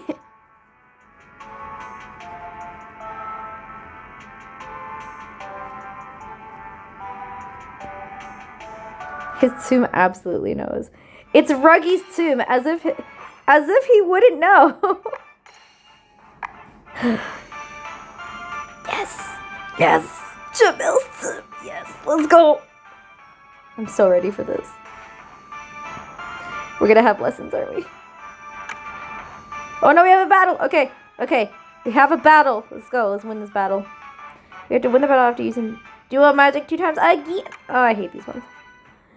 I changed my mind, okay? It's not the do like 4 more turns that I hate. It's actually the dual magic ones. Because you have to make sure you can actually get the proper cards. And that can be very annoying. Like who does this Leona even duel with? I don't remember. Malleus. He duels with Malleus? I guess I could put Malleus on my team. I was gonna say, I think I'm still working on Malleus.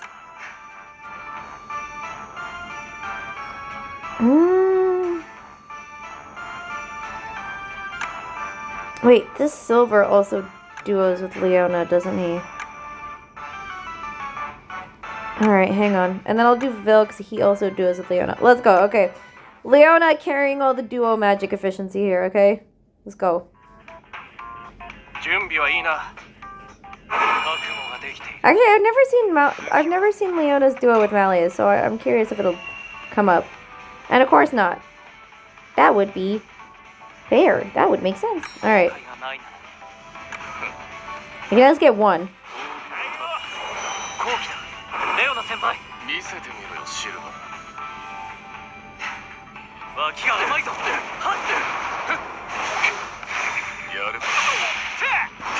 Whoa, we got a screen shake and a... Okay. Alright. Now I can actually do Malleus's 1. Let's go. I kind of want to see this one. I've never seen it, so...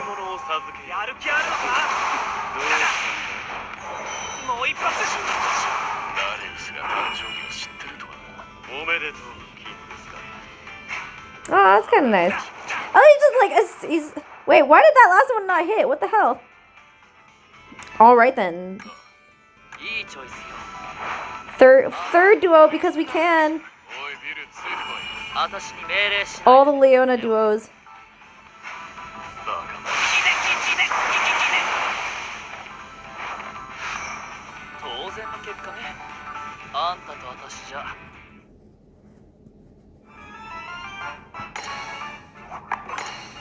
Alright, we did it.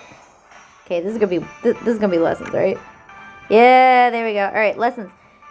Alright guys, so we're gonna wait for LP to replenish and we will be back.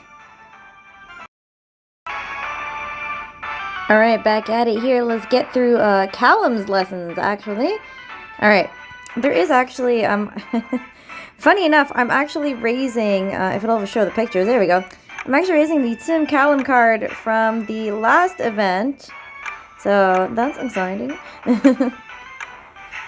That's good to have him on. Let's see if I can get those on. It also means that we are doing the next list here. So let's just set up the lads and then we can get on to the next list. There we go. So the next list actually comes from one of my viewers. I'm going to try to pronounce this correctly. I can't even do this. Hang on.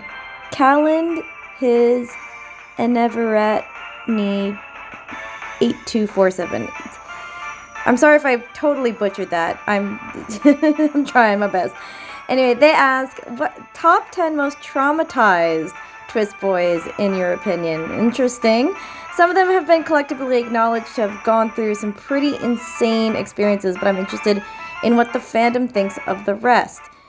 Now, I'm going to keep this list to NRC students specifically because we don't really know too much about the teachers that much, nor do we know much about any of the Royal Sword Academy boys or any of the like offshoot characters such as, Rollo, Fellow Honest, and recently Scully J. Graves. I'm not counting those 3 in particular just because I feel like I would need to know them a little bit better, so I'm just going to keep it to the NRC boys that we know and love. If you are curious about my placement of the rest of those characters, especially the event characters, maybe I'll do a video for another time, but for this time we're just going to keep it to NRC boys. So in this lesson run, I'll discuss my honorable mentions as well as 10 to 5. All right, let's do it. Volume down. There we go.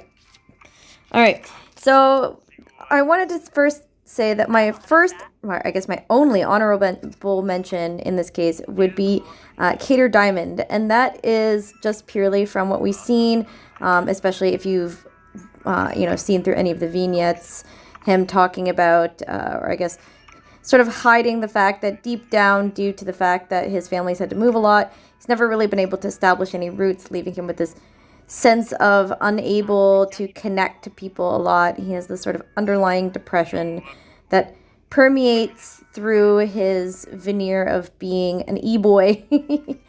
And it's quite clear, and the game sort of highlights it quite a bit. But I only keep him as an honorable mention because that seems to be sort of his overall problem, and it just doesn't really stack up with some of the boys higher up on the list, so he does have to stay as an honorable mention for now.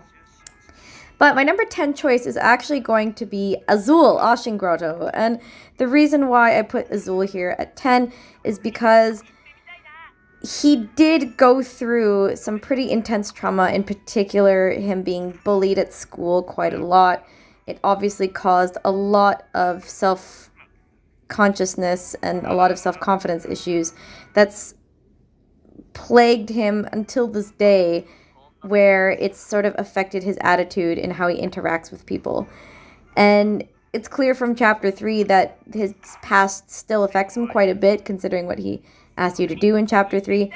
And so I feel like, considering that trauma sort of carries forward, Azul does deserve to be here. However, I only have him at 10 because while his trauma has affected him to this day, it has sort of remained largely in the past.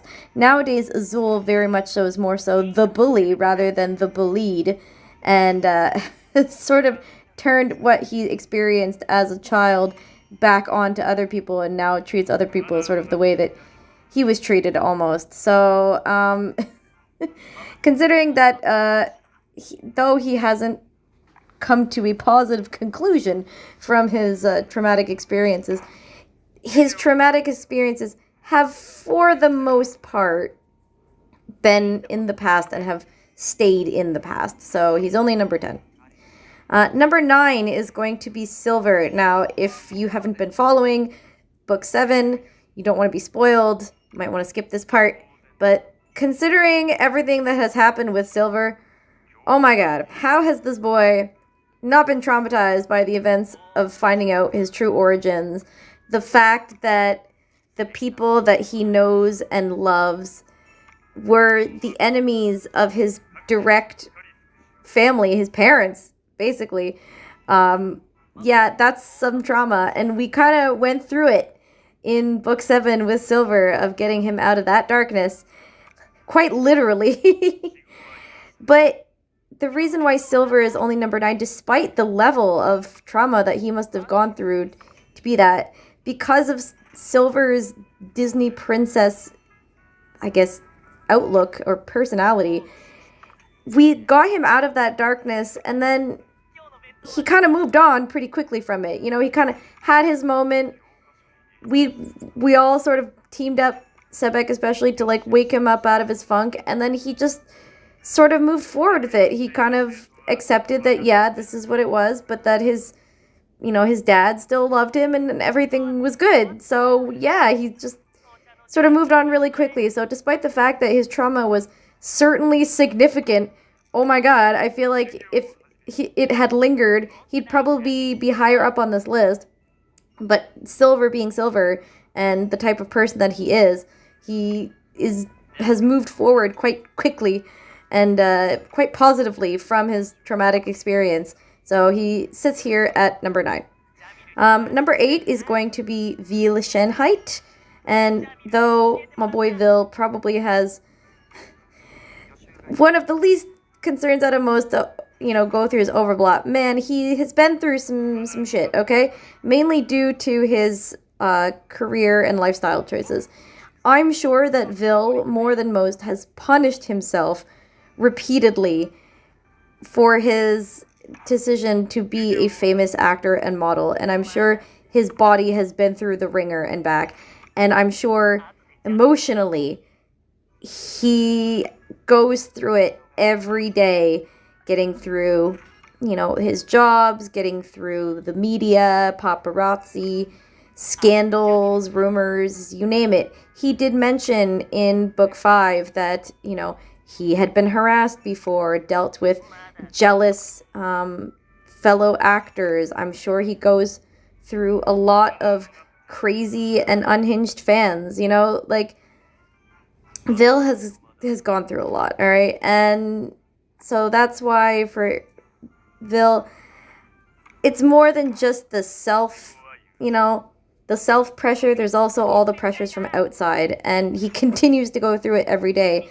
But it's Vil, and he's trained himself to be able to go through it with grace and dignity, with his head held high. So while it is a continuous trauma that he continuously goes through, he is able to go through it, and with some, good level of decency and decorum. So though it has clearly affected him, hence his overblot wouldn't have gotten to that point, and Neige wouldn't be such a problem for him if he wasn't so transfixed on that singular goal.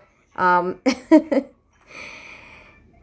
have to put him at 8, and I can't really put him any higher just because he can handle it, So Vil sticks here at number 8. Number 7 is actually going to be Lilia Van Rouge. Lilia has been through more than most. Lilia has witnessed the death of many close loved ones. He has been through war. He has seen the horrors of his nation basically crumbling to a foreign enemy. And that would put him up high on the list. However, the only reason he's number 7 is because despite all of the trauma he's been through, even, getting Malleus to be born and, roaming the world for 200 years in search of some way to get Malleus to hatch from his egg, nearly losing him too in the process. Out of all of that came the happiest moment of Lilia's life. And since then, he has done nothing but take life in stride. And he found Silver and raised him too. And raising his sons has clearly meant the world to him. So despite the fact that Lilia has gone through more trauma than most, like Azul, a lot of his trauma is a thing of the past more so than it is now. And now Lilia's quite content and quite happy. So I can't, in good faith, really put him any higher than this. But man, if his traumas of his war and, losing all his loved ones and all like that, if that had continued to this day, he would be so high up on this list. I can't believe I talk way too much, guys. I'm only at number 7 and the lessons are already done. I need to go forward, okay? Let's go forward. We're going to do some more, we're going to go through this event a little bit more. And then the next lesson, I'll be sure to attempt to finish off this list. Let's go.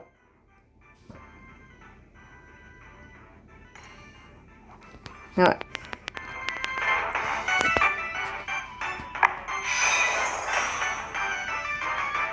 Alright. Ooh, a battle. Okay, we gotta win the battle on turn 4. This kind of thing again. Alright, I guess we better have characters that don't hit very hard. So, Callum, you're up. I'm gonna keep Vil in for this one. And we're gonna put in characters a little lower on the list. Let's see. We'll put this Jack in. Why not? And then, who else do I have? This Jamil won't hit very hard, so that's good. Who else?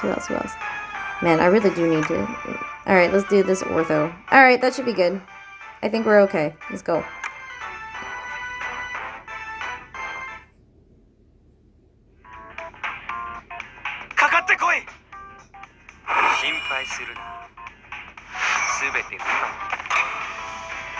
Man, I do kind of like these. The more I do these kind of battles, the more I like them, because it's like, oh, is it gonna work? Am I gonna survive? Like, and of course, the only leaf card we have right now is Ortho. Thank you. Ooh. Oh, that's so good. This freaking Savannah Claw boys, man. I swear, every time they do that, the ovaries just go. You know what I'm talking about? That's good. It's good stuff.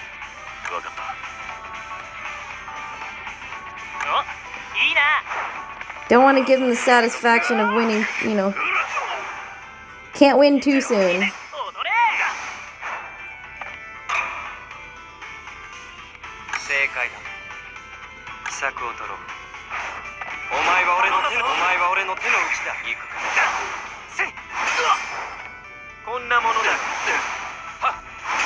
I don't know about you guys, but I feel like Twist, like, Yenna should give all of the Twist guys more, like, different hairstyles. I've been seeing a couple people recently on, I've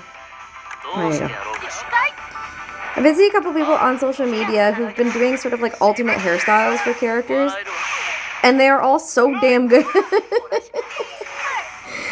I'm just saying, I feel like they should do more different haircuts and whatnot for Twist characters. Like, and I love when they do it for their cards, okay? It's so good.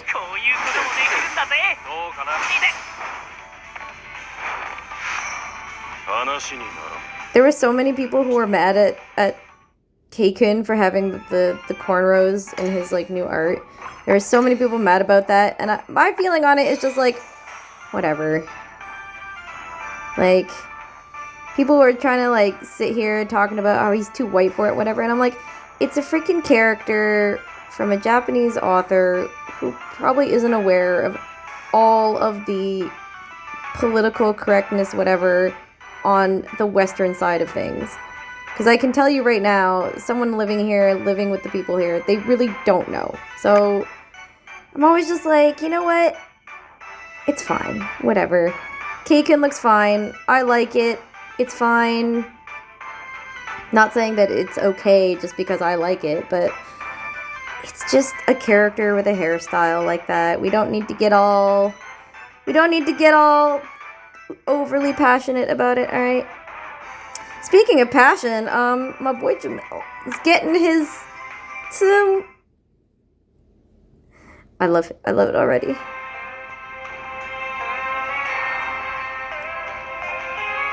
I wonder if it's just as tired as he is. He's just chilling.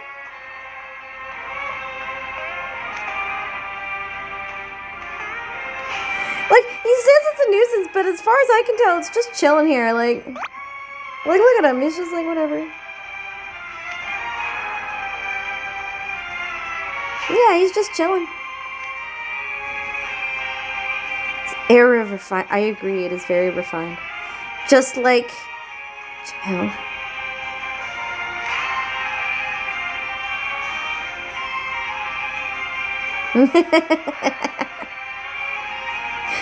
Good, it's not a pain in the ass. I mean, because you're not a pain in the ass, Jamil.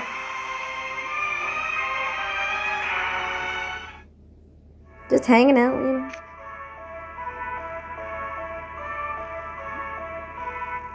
Yeah, he's just vibing, you know.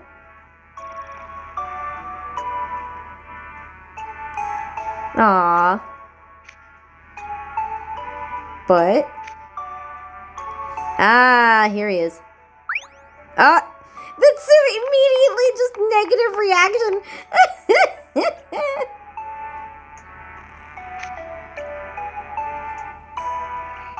Why did he leave them sitting out? No, Callum, you can't leave her sitting out. Oh. It's gone. It did it. It's fast. Look at him, he's the proud little...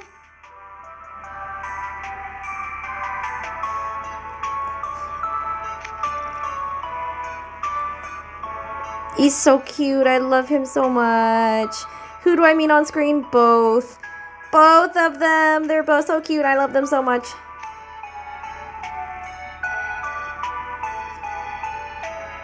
Jamil.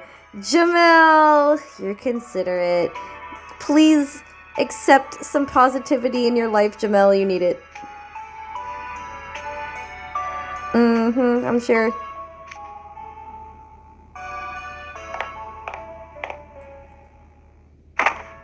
Oh no, Callum's screwing something up.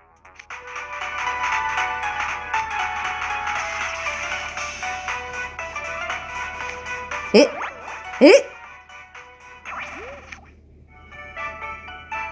He just, like, blew up.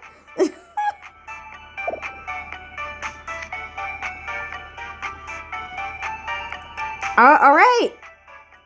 Good job, Tsum. Of course he saves Callum's ass, quite literally, I guess.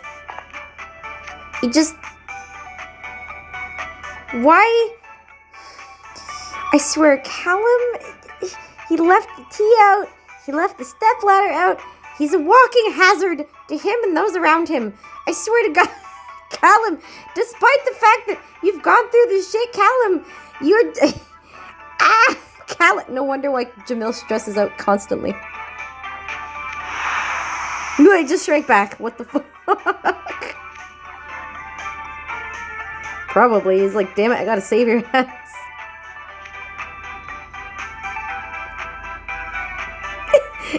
Callum has 2 babysitters now. Quite honestly, he needs it.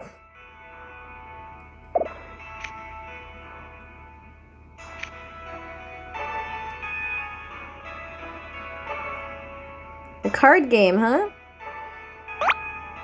Oh, he does want to play a card game.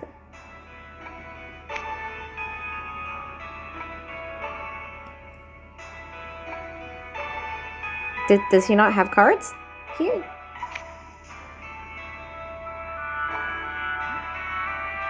That's like a begrudging yes. It doesn't seem terribly enthused, but I suppose that's yes. Again, that's just Jamil on the daily. Not terribly enthused, but sure, why not?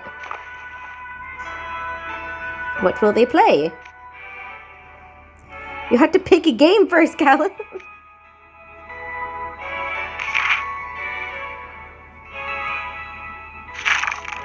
Hit.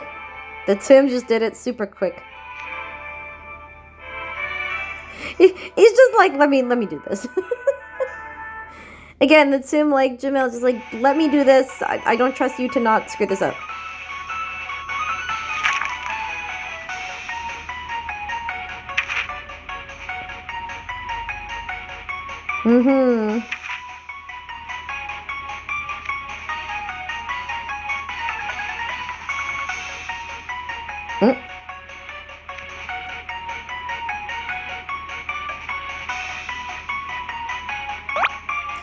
Is it being just like Jamil and letting Callum win?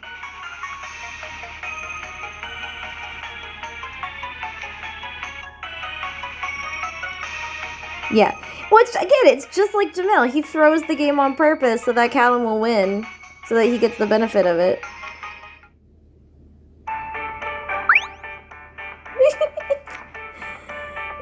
Look at Jamil's Tsum. He's so... The face! The scrunched face. It looks so good on him. Never play for real.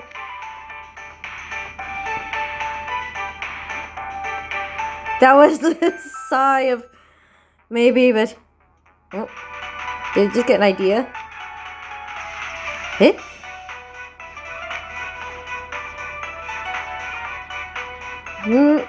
That face! Smell. I can't.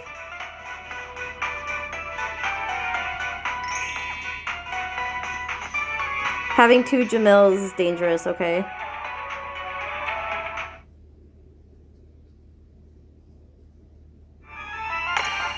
Oh, that's the end! Alright, let's go into map. Wait! Yes! Yes! Give me!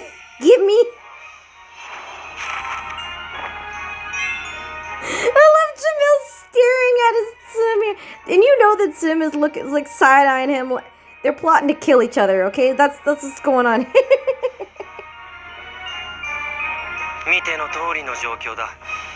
俺も自分に似たツムを世話することになって、まったくそんな暇はないんだが。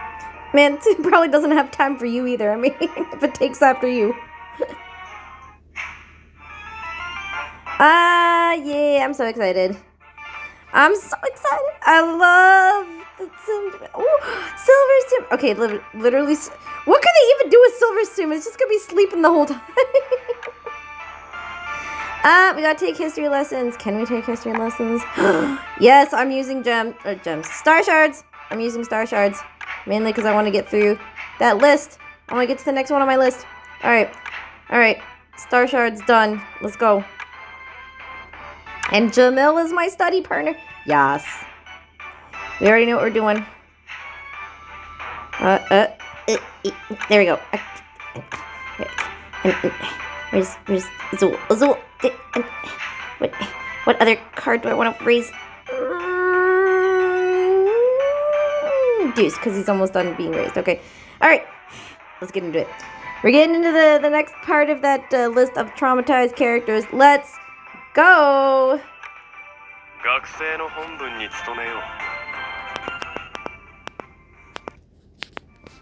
Alright. So, number 6 on my list after Lilia is going to be Leona King's Scholar. Now, we definitely know that Leona already has an inferiority complex to his older brother, having been passed over as the second son, and now, nephew to the future king. So that whole thing's going on too, but there's also the mystery of his scar. Where did his scar come from? How did he get the scar? Was it just like some accident, or was he at some point attacked by someone? There have been plenty of speculation as to where that scar like that could have come from, and considering that the entire, court practically hated Leona for no reason, it seems, or at least a reason that's very vague and unspecified, just because he's the second son. And I know they say, oh, yeah, compared to, Farina or whatever, he's, a bit more cruel or something, but, how does that show? I mean, either way. So there's also, the scrutinizing of the court, his inferiority complex to his brother. But it's clear that all this trauma that started in his childhood is still lingering in him. Obviously, it's the root cause of his overblot. And it's the reason why he is the way he is now. The fact that he's lazy, he doesn't try, he's unmotivated.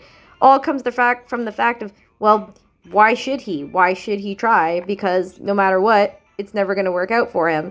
So there's, clearly some darkness going on there in Leona's life, even if it's, whether you're just thinking about it as, his inferiority complex, or whether there was actually, someone who had tried to assassinate him or attack him at some point in time. That, especially if he was a child at the time, that would have been greatly traumatic, So because his trauma is something that still sort of lingers in him to this day and is the main cause of his woes, basically, and, another reason why he's a smug asshole, because, let's face it, he's way too intelligent for the people around him. I can't, in any good faith, put Leona any lower. He has to be at least 6 here on this list. I'm sure there's somebody who could go into even more depth, and I'm sure I'll have people in the comment section going into paragraphs of Leona's trauma, but for the sake of keeping this as short as possible, I will end it here for now. Now, I'm cheating a little bit for the next 2, because for me, place 5 and place 4 really are interchangeable. And it's because these 2 characters have trauma that is similar to some degree. Now, of course, not exactly to the same level, and it's a little bit different levels and whatnot, but the roots of their trauma are a little bit, sort of identical in certain ways. And so when comparing these 2, I kind of couldn't really decide who should be 5 and who should be 4. So really the 2 of them are interchangeable. And those 2 are Malleus Draconia and Riddle Rosehearts. I'll start with Malleus, since I said his name first. Malleus, from the moment he was born, he was an orphan. His parents were dead from war. His real father, or I guess in this case, what I consider to be his real father, Lilia, raised him by himself, but at that point he was also an exile. So Malleus grew up in the castle in God, it can't be Dragonopolis. Oh, it's so good. Anyway, he grew up in the castle at Dragonopolis, basically alone and isolated. Others feared him and feared his incredible power, and so they never approached him or tried to get close to him.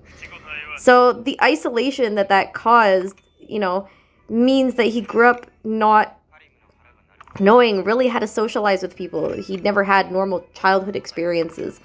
And so by the time he gets to Night Raven College, the world is still very much a mystery to him. How do other people work?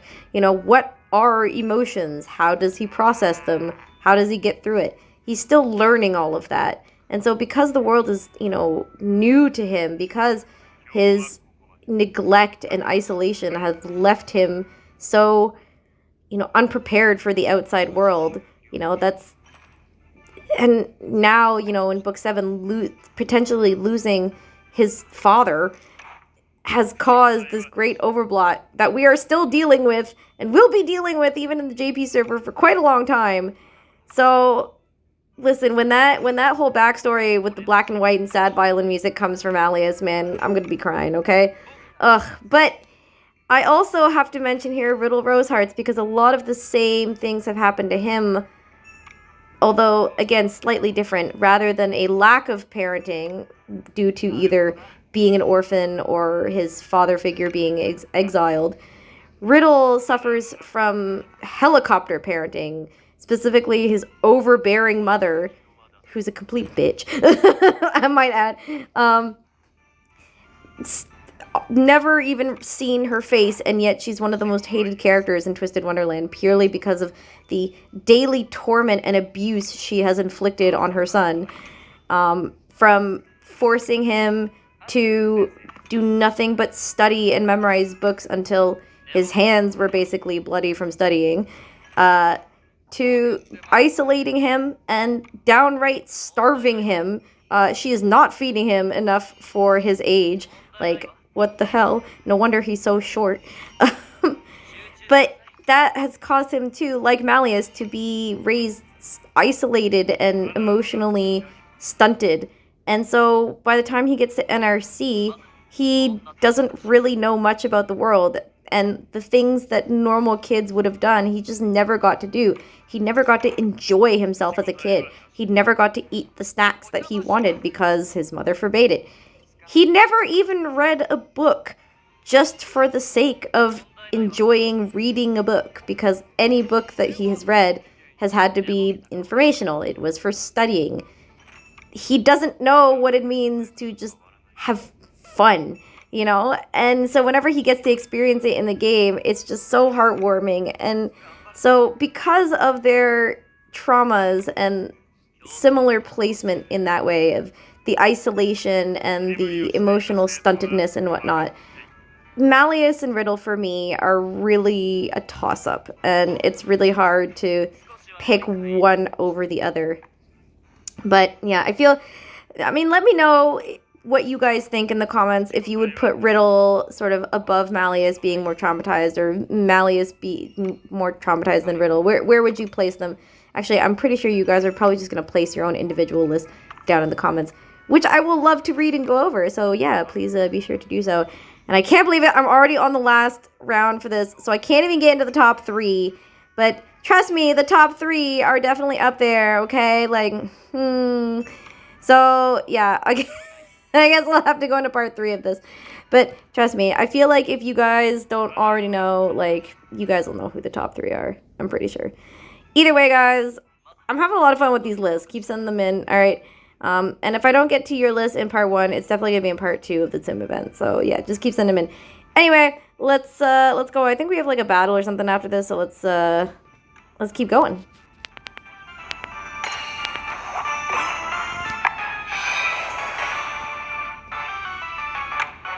Alright, we got a battle.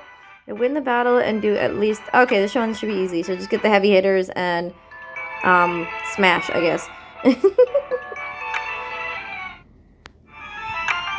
I was like using characters that I don't get the chance to use all that frequently, so let's get Riddle, all the heavy hitters. Where are my heavy hitters? Azul, let's get you in here. You know who you haven't seen in a while is Ace. Ace, why don't you get up here? And Apple, why not? I feel like I haven't seen Apple in a while. Mainly because he never comes home and rolls. Damn it, Apple. I thought we had something, Apple.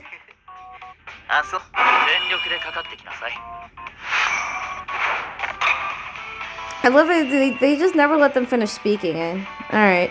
Okay. Sure. Alright. Kind of wasting my heal here, but, you know, it's how it be sometimes. If you want to get that duo magic. Damn it. Alright. We good with this. Yeah. Pretty sure it's gonna be this and then this. Yeah. I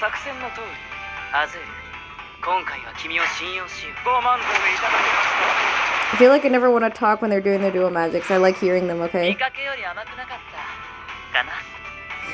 You are. You are, though, but it's awesome, okay? You go feral, short king. Even though you didn't fight at all in that. Yeah, we cleared the challenge. Let's go. What we got? Win the battle with any silver card on your team. Win the battle with silver, strike in the final blow. Okay, so, like, just get a bunch of silver cards. Gotcha. Is there anyone here in my list who has silver? Oh, you have silver, but I want to check and make sure because I also have that silver. So I want to see if there's a silver that I don't use. No. A lot of people have Rolo, though.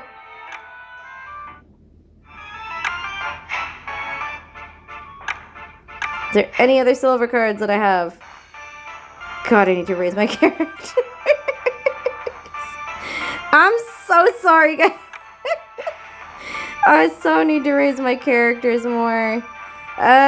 Silver, I'm sorry. We've had this problem before. Alright. If silver doesn't strike the final blow with this, I don't know what will, so...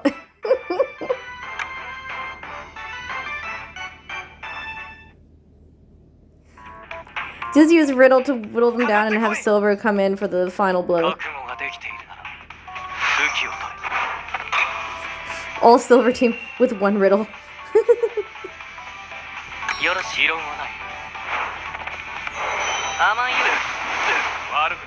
at that!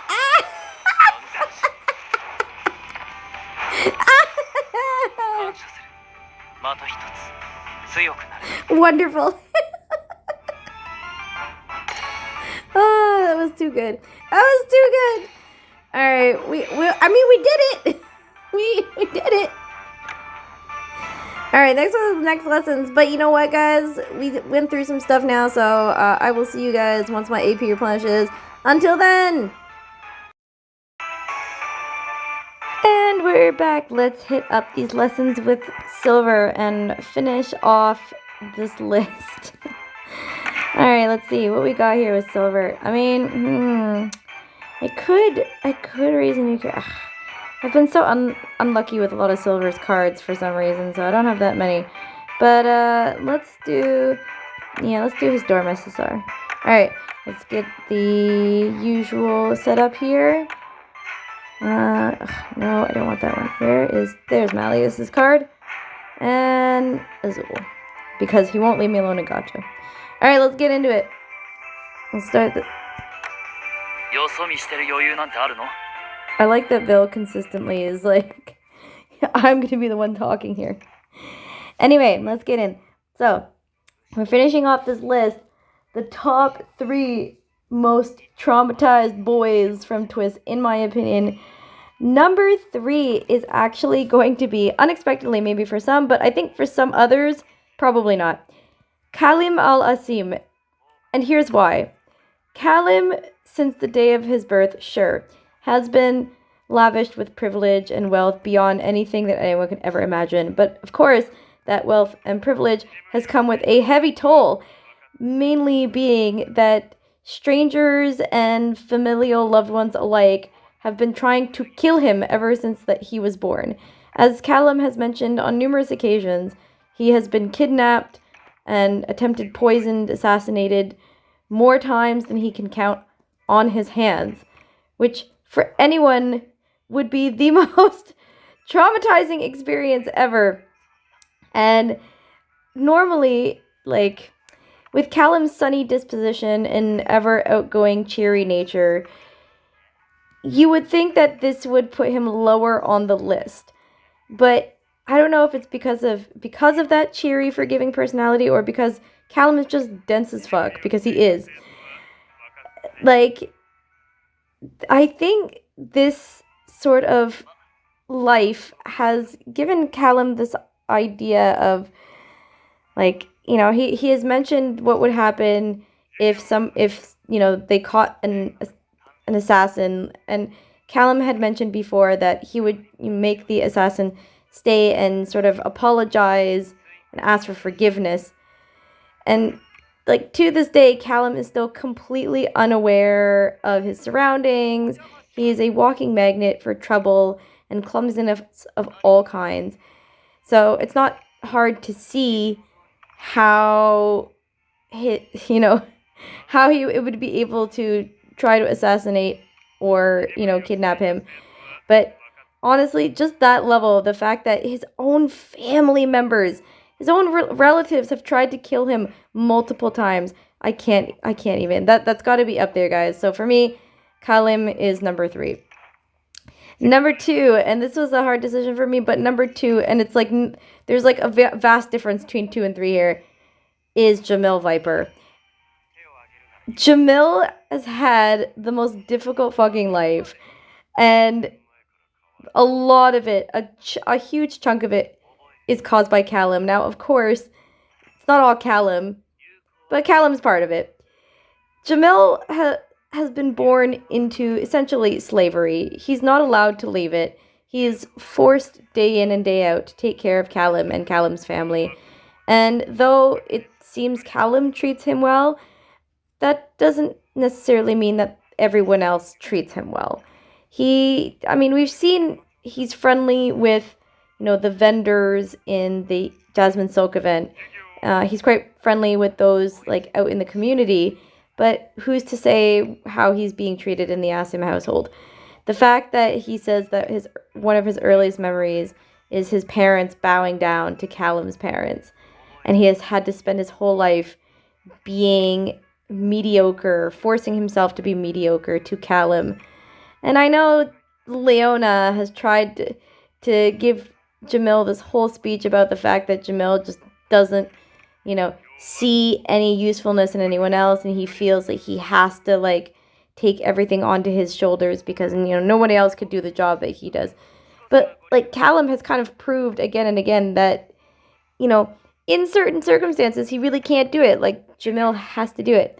Plus, with the amount of times that Callum has been attempted assassinated, kidnapped, Jamil has had to do some questionable, dark things for the Asim family. I would not be surprised if Jamil has had to assassinate some people in the name of protecting Callum.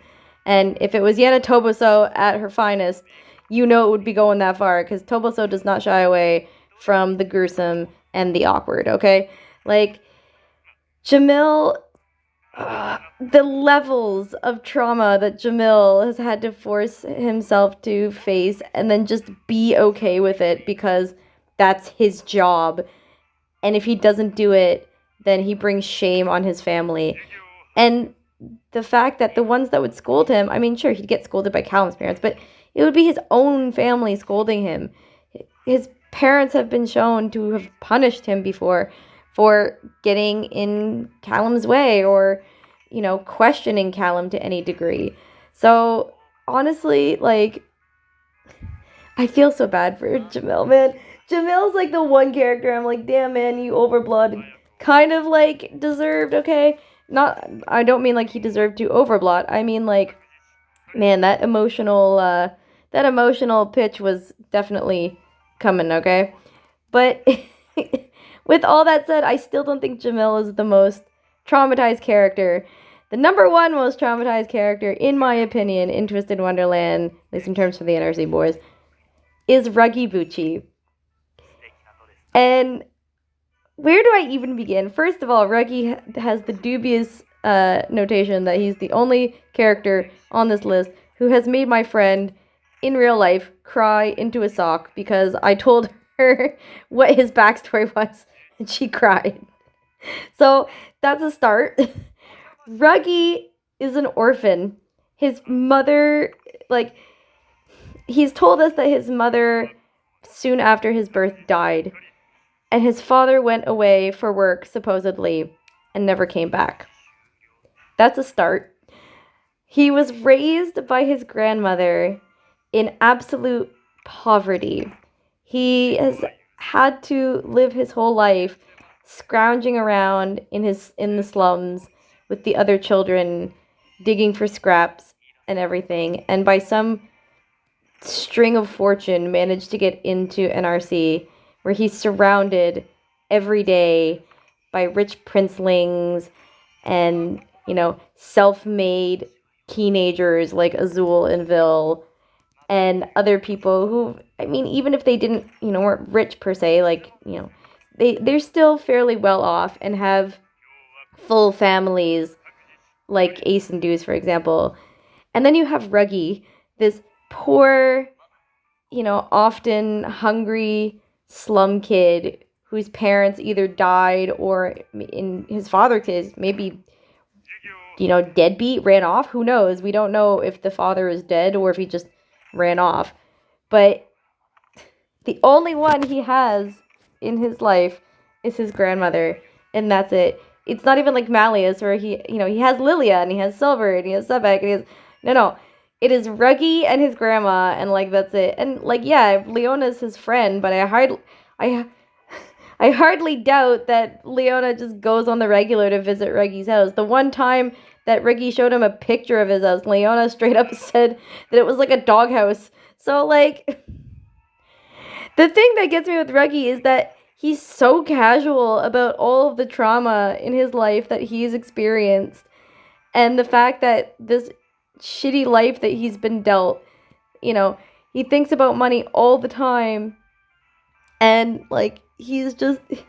He would be, the first one that I would not be surprised that would start some sort of leftist revolution, destroy capitalism. Because that boy, man, even just talking about it, thinking about it now, man, I'm getting emotional. Ruggy, my God, he talks so casually about all the shit that he's been through, and it's just awful, man.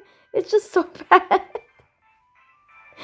But yeah, Ruggy's the most traumatized character, and he's still suffering it every day. Just because he's not crying and overblotting over it does not mean he does not suffer in silence. Okay. But, alright, that's my list of top 10 most traumatized characters in Twisted Wonderland. Oh, it hurts. It really does hurt, alright. But we have things to do, and by things, I mean battles to win and episodes to clear. So we are on to the next one. I can turn the sound back on. Alright, Silver Tsum, the sleepiest baby in the bunch. Let's go! Honestly, what would you even do with Silver Tsum? Is it just going to be a series of everyone else reacting to Silver Tsum and he's just sleeping the whole time? After the depressing talking about traumatized boys, let's have some sweetness, okay? Look at this sleeping boy.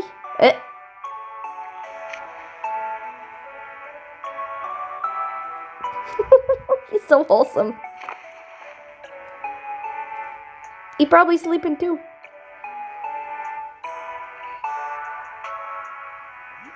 Yeah, look at him. He's just...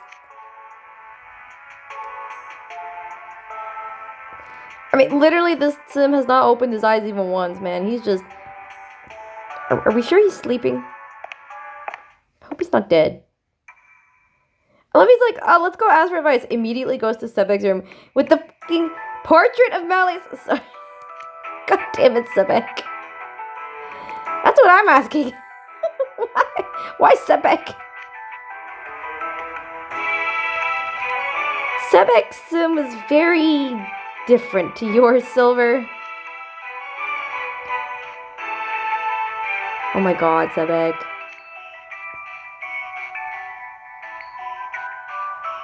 I was just like, no, I'm not giving you advice. I had to do it on my own, so you had to do it on your own. What are you, a boomer? Like...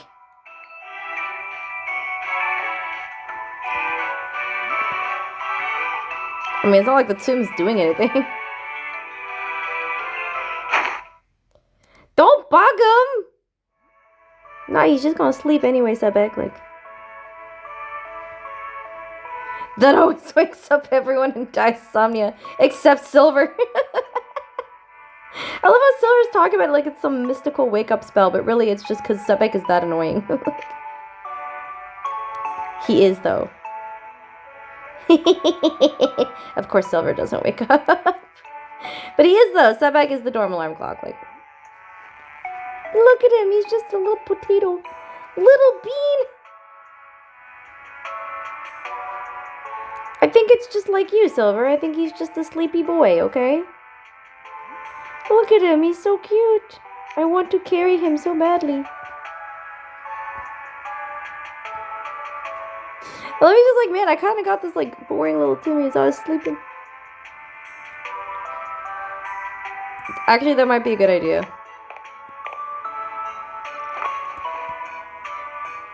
Oh my god, the pop music club is gonna love him. They're gonna be gushing over him. Sebek, you were the one who tried to yell at him to wake it up. Like, I'm surprised Sebek would even be able to find Malleus, to be honest. Malleus is everywhere. It's Silver Timmy. He's so cute. I told you they would love it. Don't shake it, Callum. Why? Callum. Aw, he has the same affliction as Silver. Lilia knows what to do.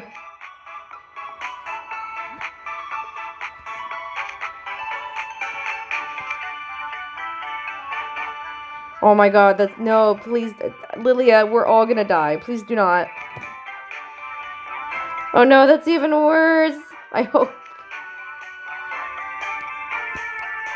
Yeah, well... No, Callum, don't encourage him, Callum. No. Don't. Lilia. Callum, I don't know why you ever thought this was a good idea.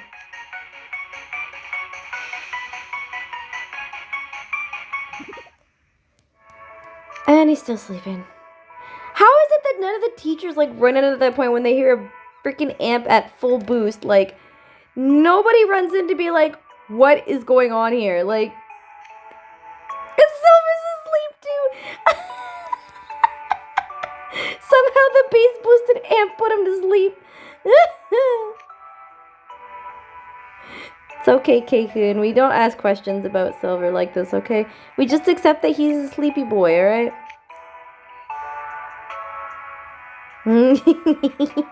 Just let them sleep, okay? They're just little sleepy babies. Tuck them in with a nice blanket. Poor Silver.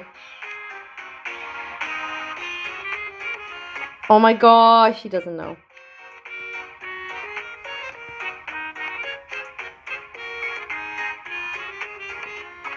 Lilia just picks up the conversation where it left off.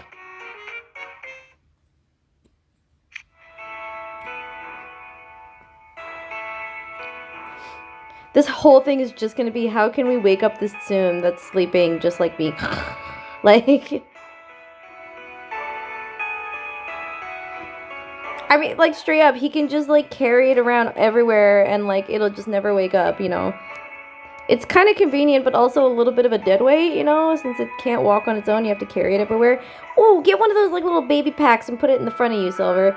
That would be very cute. I mean, helpful, but also cute.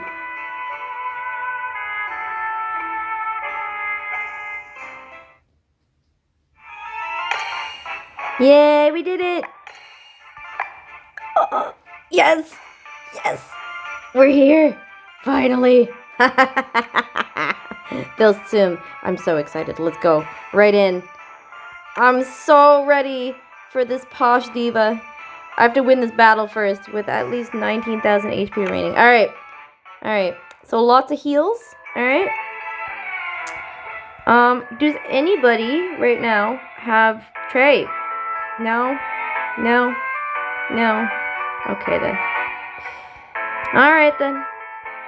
I guess I'll just take this Deuce because he was sitting here. Alright, I think there's like this trifecta. Oh no, I was looking at my own Deuce. No, it was like Leona, Deuce, and Callum because, yeah, Deuce duos with Callum, who duos with Leona, or something like that. No, other way around. Leona duos with Callum, who duos with Deuce. There we go. I made the connection. I did it! I'm smart, okay. I actually forget who this riddle duos with. I think it might be Leona, actually. And then I'll just use Ruggy, because Ruggy hits pretty hard.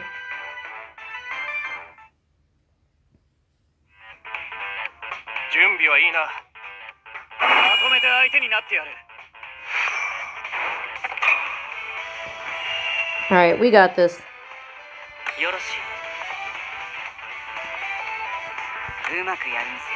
I want to at least get one duo magic off here. You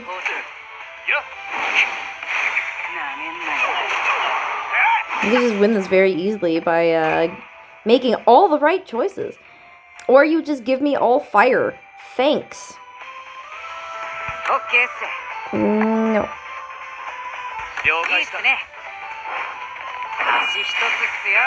The one water guy. I love it. The one water guy.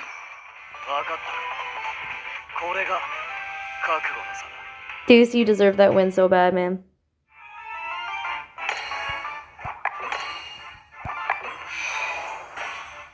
Alright, what's next? Ooh, Vil time! Yes! It's Vil time. And by Vil time, I mean, he is my study partner. Listen, if I went to NRC, if I was the MC and I went to NRC, and even if it was begrudgingly, and even if it was just like, man, whatever, I would be so freaking excited to be his study partner, purely for, you know, academic reasons, you see. Yes, only academic. Who the am I missing? Azul. Of course it's Azul. I never think of Azul because, well, you know. But yep, with that, we are going to get into another list here, guys. So, let us prepare. This time, my... Excuse me.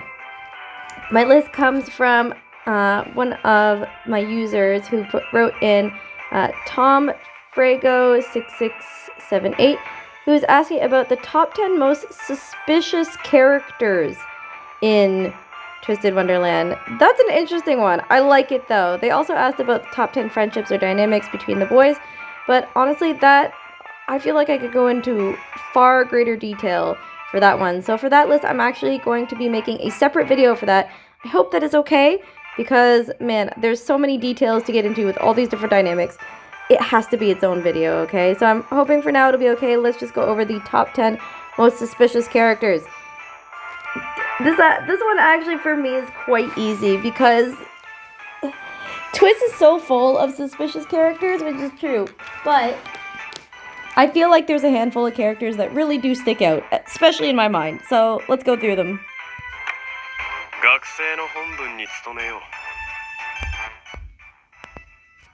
Alright, so starting this off with an honorable mention is going to be Cater Diamond, and it's purely because, no big spoiler roonies here, but in book 7, the latest chapter, there's this implication between Leona and Idia that Keikun and Trey, but I'm Keikun especially here, are able to sort of use their chill personalities to manipulate their kohais to creating Heartslabule in just the way that they want to so that it's comfortable for them. Which, considering that on top of Keikun's own thing with trying to fool people to thinking he's not depressed. Oh crap! I forgot. I wanted to use some star shards here. My bad. But yeah, including Kaikun's like manipulation of trying to make it seem like he's not depressed, but the mandrakes reveal all. Kaikun has for a while been a pretty good manipulator, so with that in mind, he's the honorable mention. But making the list proper, actually, is number 10 is going to be Lilia. Lilia is an ancient fae with magic of many means, and let's face it, he's had his fair share of having to blend in with people and use military tactics in order to get his way or whatnot. Lilia is a master manipulator, and his little schemes are always like, I don't know, what do you think? I'm gonna do? So Lilia is absolutely number 10 on this list, but it's usually for shenanigans, so I'm not gonna penalize him too much for it, alright? He's only at number 10. Number 9, I'm gonna say, is Floyd Leach, because even though Floyd himself is quite the fact that his unpredictability is predictable, so that's at least good. But I mean, you never know when could be a moment where he decides that he's not feeling it that day and decides to like break your neck, okay? And that makes him highly suspicious that you just sometimes don't know if he just decides he's going to be bored and, you know, be violent for whatever reason. I mean, luckily, for the most part, his, you know, energetic personality does not lead to any sort of maimings or killings. You never know. It just could. Maybe. And that's, for me, suspiciousness is not only, like, the root of suspiciousness is unpredictability. And a lot of people on this list, you will see, are gonna, you know, be showing that. So Floyd definitely checks off that at number 9. Number 8, talking about unpredictability here, is gonna be Rook Hunt. Rook is so damn suspicious, man. You don't know what he knows, okay? He knows things, but you don't know how he knows things. Most likely character to, you know, be hiding under your bed as you sleep, okay? People think it might be Floyd or Malleus. No, it would be Rook. And you all know it would be Rook, okay? You don't know how he got there. You don't know how he got in, but he did somehow, all right? You don't know anything about his family, despite the fact that we know at least something about everyone's families. The only thing we know is that he has many siblings. But yet, like, I don't know how he's managed to stay so mysterious all this time.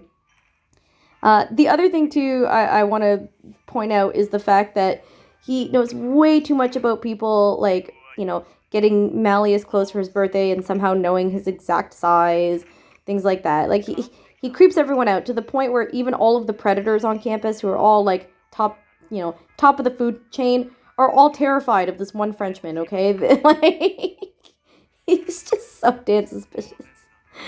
But ultimately, the reason why I haven't put him any higher is because usually his suspiciousness and his, like, sneaking around and stuff is primarily out of good intentions. I mean, he's one of the light characters or light users, so, like, he has goodness in his heart. He's just very weird about it, okay? So, Rook, you are going to be my number 8 pick. Number 7 is actually going to be Ortho Shroud. And Ortho, I put him at number 7, and not his brother. I know some people might think that Idia is suspicious, but to me, I don't know. Idia has always been too much of a nerd to be really suspicious. The second you get him in, you know, get him into, you know, pointing out, like, any flaws or any sort of thing, he gets really nervous and goes, you know. But Ortho, he's like a sweet little bab, but the robot personality and everything, like, if it gets down to it, he won't hesitate to beam someone out of existence, okay? And he has threatened it on multiple occasions. And Ortho, for me, I'm just like, you never know when he's going to decide that it's more efficient and beneficial to just zap you out of existence, okay?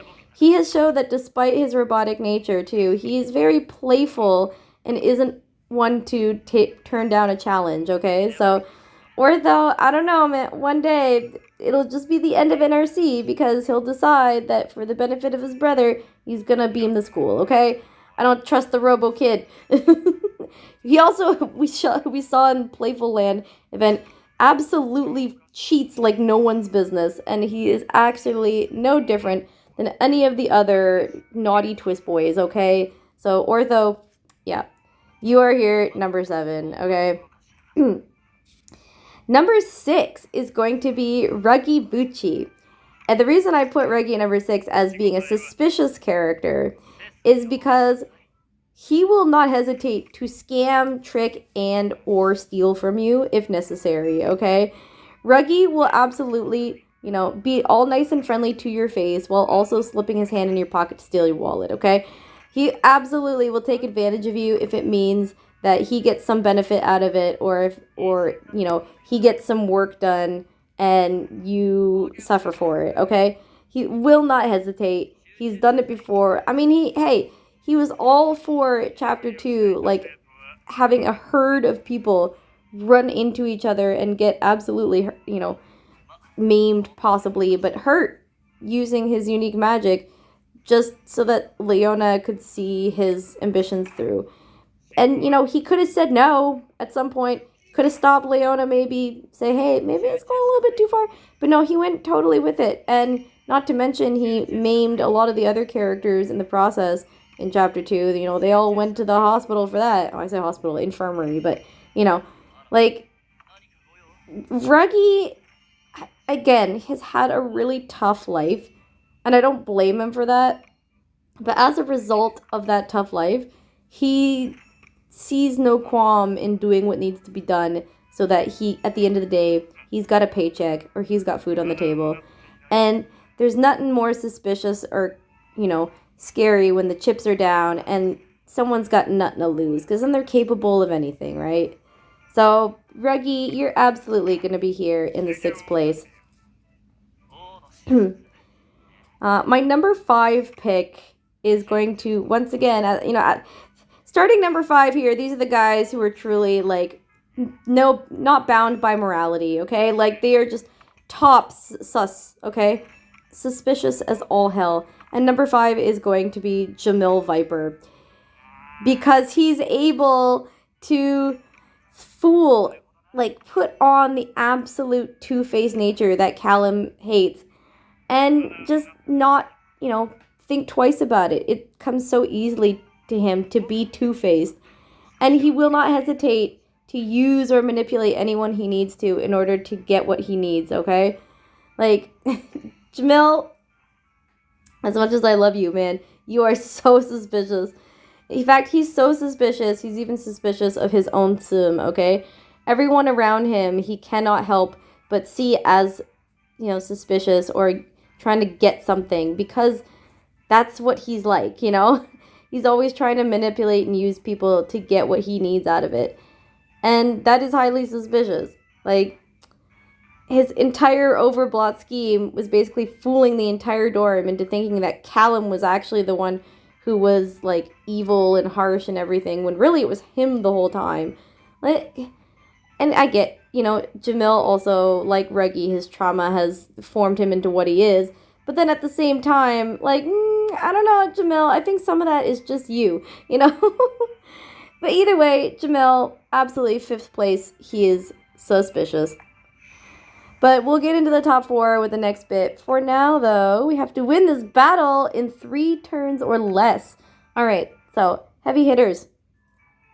Oh, great. I love when it's a neutral element. Joy. I'm going to use this person's Malleus card because I have boosted stats. Otherwise, we're just bringing in the squad. Let's just bring in the squad. Take care of business. Let's go. Oh, I forgot to... There we go.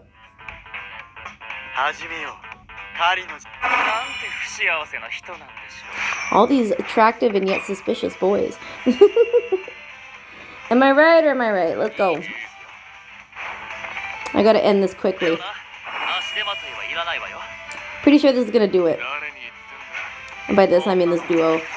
Not this turn. Or, actually, yes, this turn, but both of them have to go. Let's go. I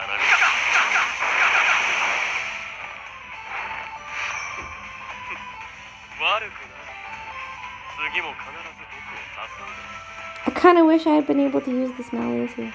Not gonna lie. By the way, I saw in the last vid, or at least in my Malleus vid, that a lot of you guys managed to get Malleus, and I'm so happy for that. Straight up, I am. I'm so happy that you guys managed to get Malleus, because if I couldn't get him, someone had to, right? I actually had one of my Japanese coworkers later on, when I was at work.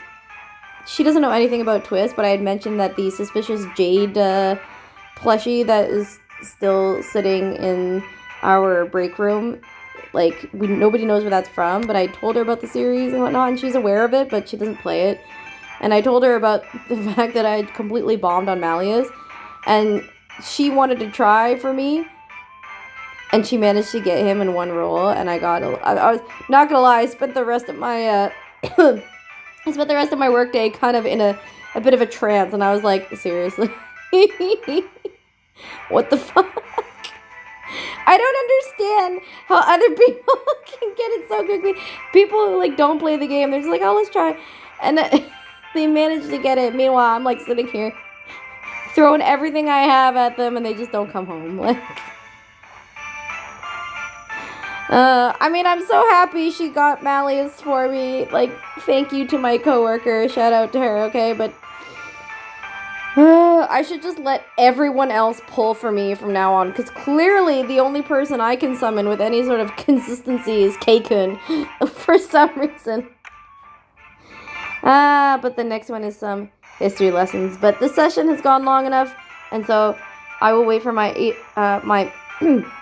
I wait for my LP to replenish. But until then, everyone, please enjoy the next part. All right, see you then. Alright guys, let's get into it. We're gonna take these lessons with Apple. I think I'm raising... I actually don't remember who I'm raising. Oh, that's right, I wanted to raise his event card. I actually haven't raised his event card on the Japanese server, even though I have it, so it's kind of a good excuse. And then I need Azul as well. Where are you, Azul? There you are. Alright, and let's get to the last part of this this list of the most suspicious characters. Let's go. It's so cute. Alright. So for my top 3 most suspicious characters, I mean, I kind of figured that you guys would know who's at the top here. But number 3 is going to be Dire Crowley. And, I mean, what do I have to say about Burbdad, okay? We know absolutely nothing about him. All of his motives have been either for self-interest or to keep up the reputation of the school, despite the fact that it always seems to throw us or the other student body under the bus. Like, the fact that we don't know anything about him, and there's all these, like, theories floating around about him, about where he might come from, or what he represents, or his origins, or whatnot, I mean, it's highly suspicious. And the fact that despite him acting like he's the fool in quite a lot of situations, everyone sort of agrees that there's more than he's letting on. He is absolutely suspicious, and I would not trust him as far as I can throw him, and I cannot pick him up, so, you know... But he only makes number 3 mainly because despite the fact that he is incredibly suspicious and we don't really know anything about him, so far, all of his, you know, actions being, you know, self-interested and whatnot, don't seem to, like, put us in any particular, like, extreme danger, except maybe the overblots, but, like, it's sort of unclear still if he knows about, like, if the overblots are done purposefully, or if this truly is just, like, he wasn't expecting this, and this kind of comes out of nowhere. Although the fact that, you know, he was dragged in front of a council during Book 6, and he had to, like, defend himself against why there were so many overblots at his school. And he's like, man, this is such a pain. Like, it would put him up there. However, I have to give the number 2 spot to the person who even outsussed him. And that, of course, is Azul Ashingroto. And Azul is, like, if you were to put a picture of, like, if you were to look up con man in the dictionary, it would just be a picture of Azul, okay? The fact that Azul can bribe even Crowley and get away with all of the shady stuff that he does, both at Monster Lounge and outside of Monster Lounge. Like, the fact that he has the Tweels working for him as like, you know, right-hand hitman. The fact that he gets the Tweels to go around campus looking for people who are in need of help and to come by and just talk with Azul, and he then convinces them to give over their powers in exchange for something that they want, but of course it's at a price. You know, like Azul's entire power, you know, the it's a deal is itself the shadiest deal ever. Azul is so many walking suspicious red flags, okay? There's no way that Azul has not, like, you know, committed financial crimes of all kinds, you know, tax evasion, tax fraud, you name it, you know. Like, absolutely. I like if you were to tell me that Azul was involved in murder or a bank heist or whatnot, I would believe you because he's just that suspicious, okay? He's just a walking red flag. But for me, even with Azul there, Azul can only be number 2 for me because for me, at least, number 1 has to go to Jade Leach.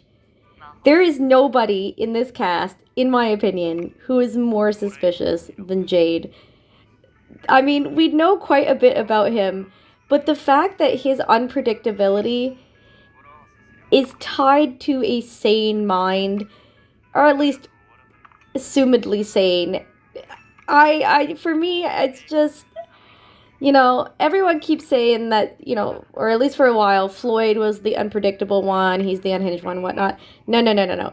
Floyd is like the normal one by comparison, okay? The fact that literally anything goes for Jade as long as it's chaotic and, you know, unpredictable is so freaking suspicious, okay? This man absolutely has skeletons in his closet, and every time he smirks, it makes me feel nervous. It makes me start sweating. What has he got planned? I still love in the newest Halloween event when Locke basically calls him boring. That was like the most offensive thing Jade had ever heard. The most offensive thing you could do to Jade is call him boring, because life needs to be chaotic, and he will go to any lengths to ensure that chaos reigns. So the fact, whether that's like unleashing his brother on people or whether that's, you know, manipulating certain things, as long as it's fun for him. But unlike Floyd, whose mood swings and unpredictability are in that case predictable, Jade's mind, as far as we know, is completely fine. There's nothing to it. He's just kind of psychopathic because he feels like it, you know? So for me, Jade, to me, is the most suspicious character in all of Twisted Wonderland. Let me know if you agree with my list, because I'm actually kind of curious. But yeah, those are going to be my top 10 most suspicious characters in Twisted Wonderland. So, man, every time I think about Jade, I just get nervous, guys, okay? I never know what to think about this guy. But, oh, I still have 3 ones left, okay? Oh, man, I was so fast in getting through those. Usually I talk too much, but this time I was too quick. I do have another one of my followers who did ask for a quick Smasher Pass, and that would be Soul Kingdom Creator, who asked for a Smasher Pass. For me, this is just gonna include, well, it'll include the NRC boys, teachers, and then the extra characters that we do from events. So, like, for example, Rolo, Fellow Honest, and Scully Jakers. And honestly, I think it's just easier to say who I would pass on, because it's just going to be a series of me saying smash over and over again.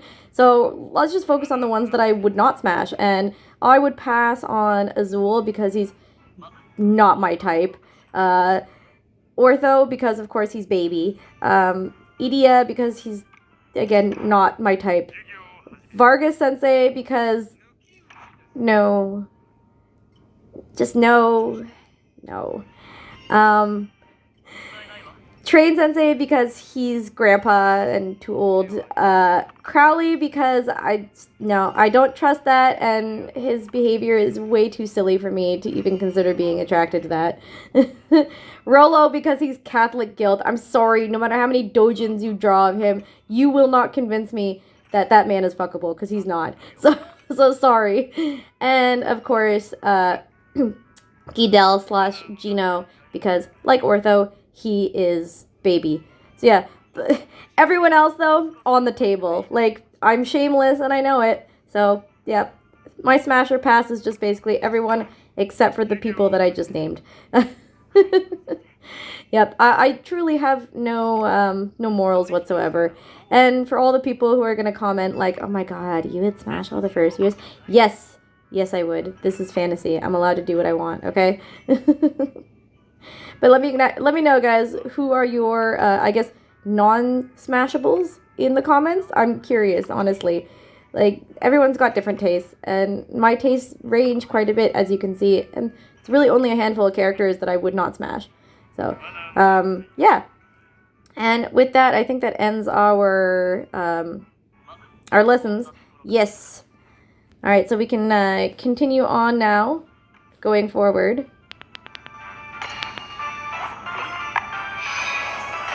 All right, what's the next bit? Yay, we get the episode. I so want to see Bill's Tsum. Let's go, let's go, let's go.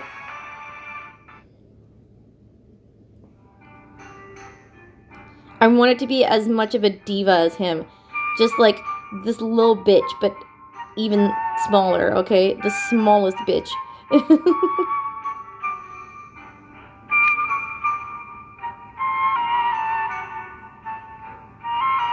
Going through his daily routine. I love the fact that his daily routine includes doing a morning jog with Jack of all people. I think that's awesome. And again, he's got dumbbells in his room, like. Morning run time.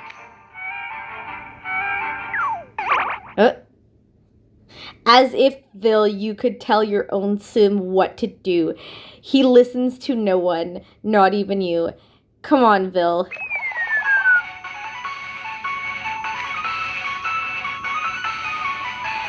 Vil, you keep treating him like he's a pet of some kind. Meanwhile, he's just like, no, I'm independent, bitch. Let's go on a jog together.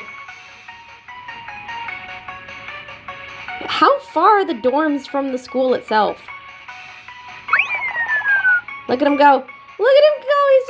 He's just going for his morning jog. You know how it be, you know. Oh my god, Vil. Sometimes you're stupid. Vil, your blondness is showing. Stop. Vil. What are you doing, Vil? Maybe it's the same thing as your Tsum, like. Maybe. It's a matter of pride, you see. By a peanut. I love the fact that he calls it a peanut. It's so wonderful. I love it. The fact that the Tsum can go that quickly.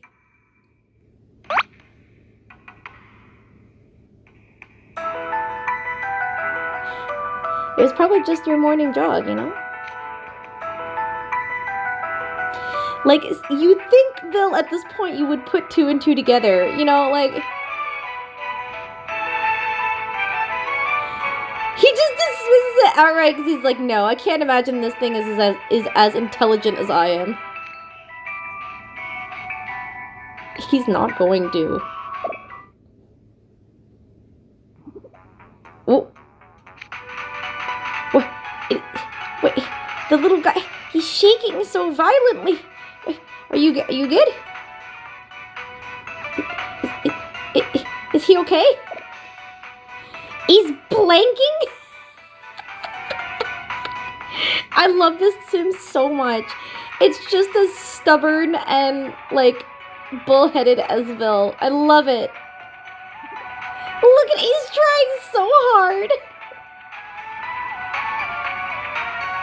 Look at him.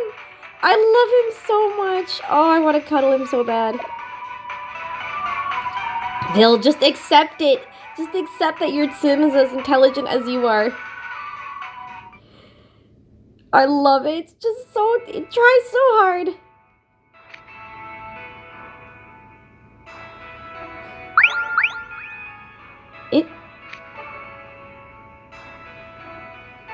Of course. I mean, of course it would let. Vil, come on, stop being stupid. Look, he's so happy.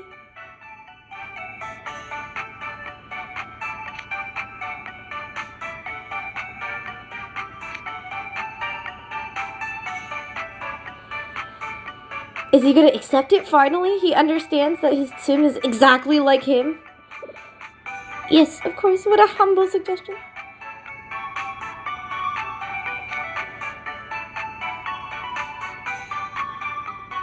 How generous of him, considering those cosmetics probably cost hundreds of dollars.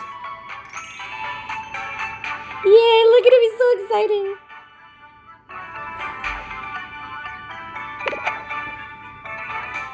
He just has a sample kit?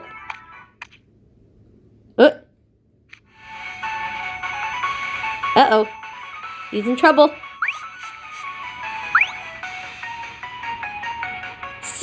I love the seize this at once, Peanut. I love it so much. He's just using all the same products. He has to look his best, Phil.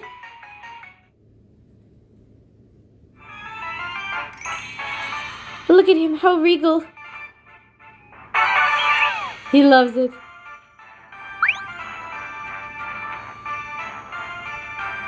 Of course not. He only will use the best products, as will you, Vil.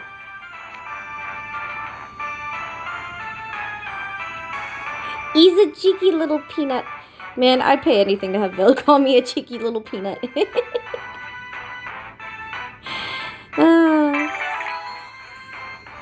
Look, Tsum is so happy with it. So like, yeah, I'm using all your stuff because it's the best.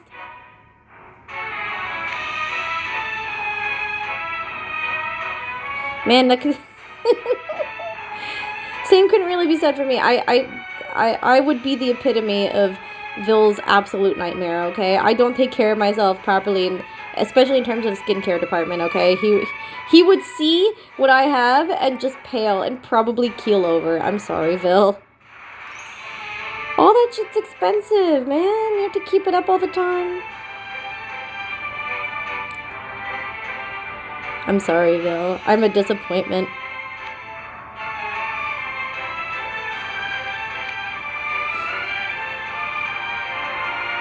I mean, probably. But at the same time, again, Vil, it's you. Look at how proud he is. Oh my god, it's so happy. I love it.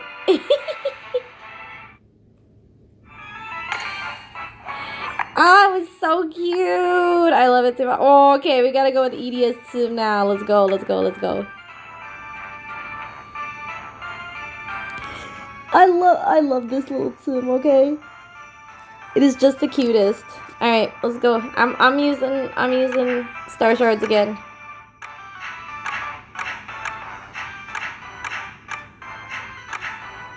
Alright. Let's go. We have to take history lessons now with Idia as our study partner. Alright. Yeah, you know what? I could use an Idia that has fire magic, so let's go with Dorm Idia. And then I always have to go down to find a wolf. There we go. Alright, and with that means we get to also start a new list. So excuse me.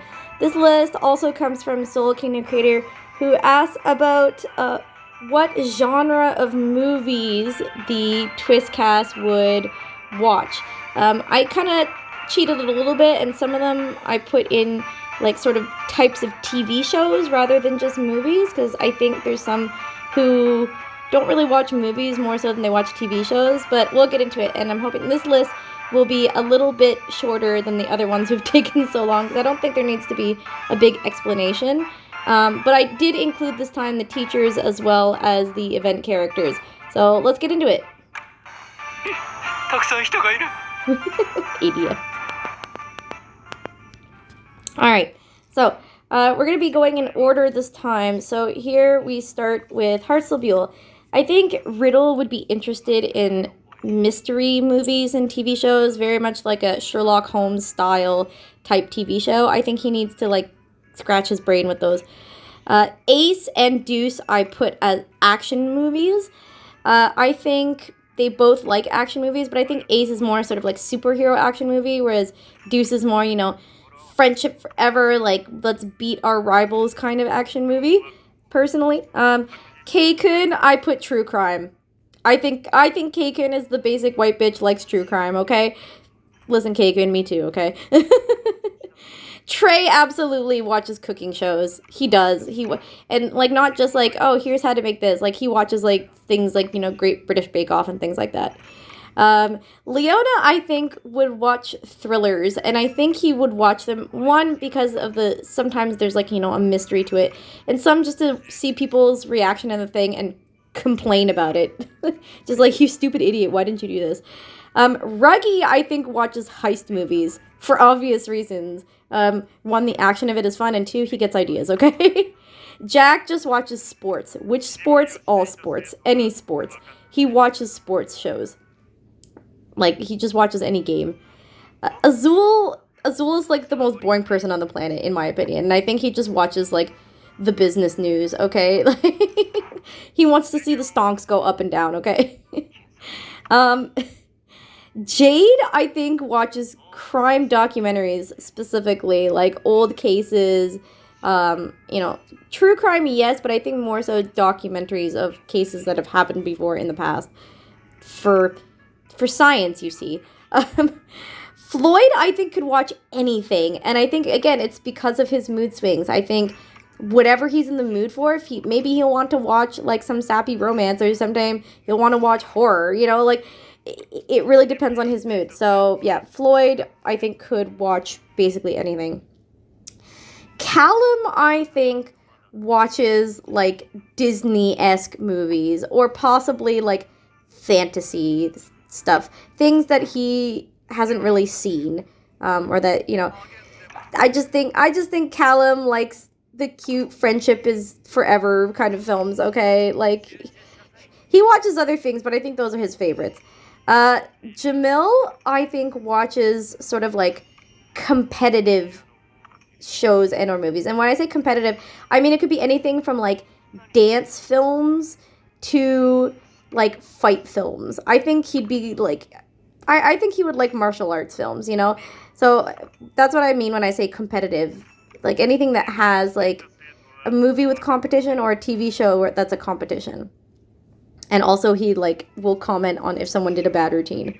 Vil absolutely 100% watches musicals, and you cannot convince me otherwise. And he's definitely scrutinizing the cinematography and the singing and vocals like the whole time. Like, absolutely.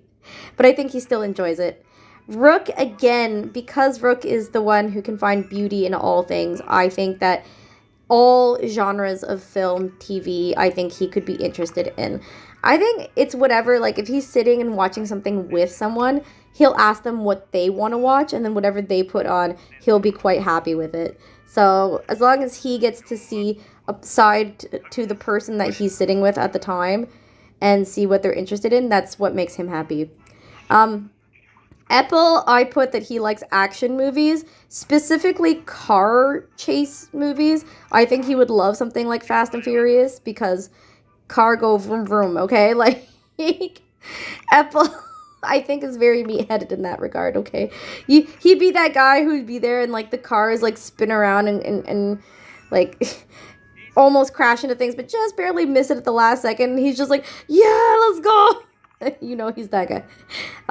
Idia, very easy. All of the, like, cutesy anime movies, especially if it has, like, cute girls in it, okay? Like, Idia absolutely just watches anime movies, and that's about it. Ortho, again, I think similar to Rook and Floyd, I think Ortho could watch pretty much anything. I don't think he has much of a preference. To him, the world is new and vast, and so anything new that he can come across, he would like to watch it and sort of store it away in his databanks. So I think, yeah, Ortho could watch pretty much anything. Malleus, I think, is like an old soul at heart, okay?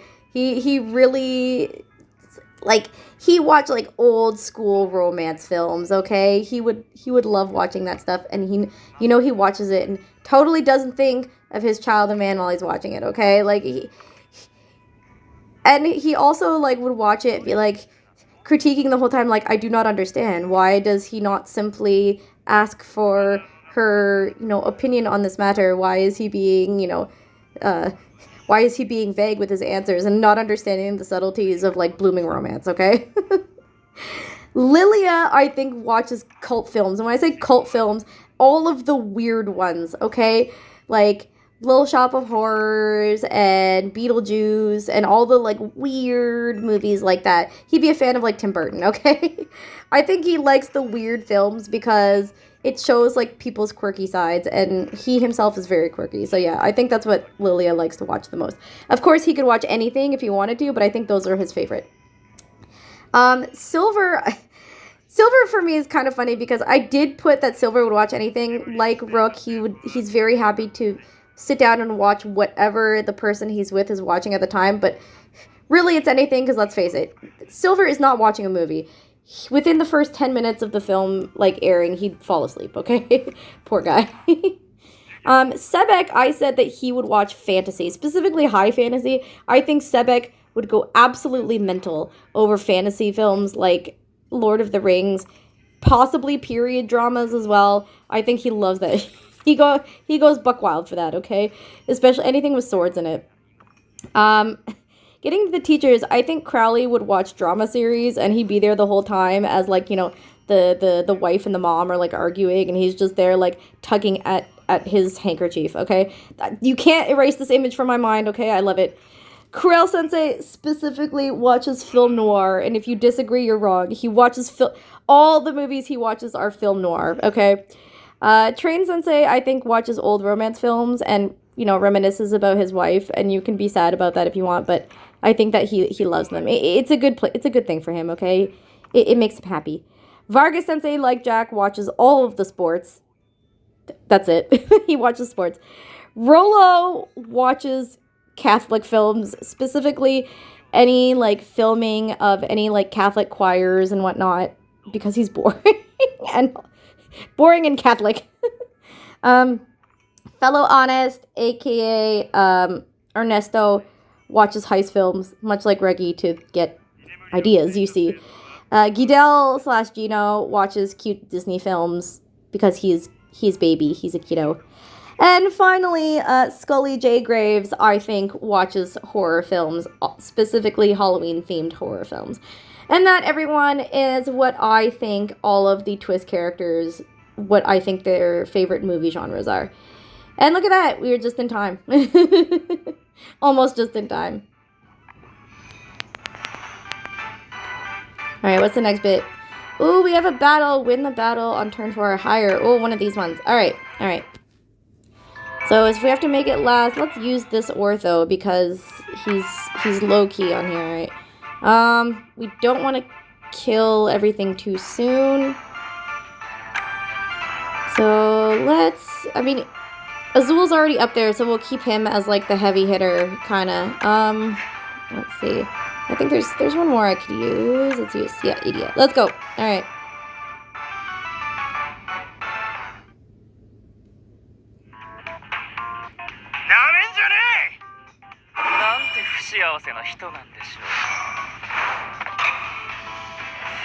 Alright, now we don't want Azul to kill them too quickly, so let's keep it on the...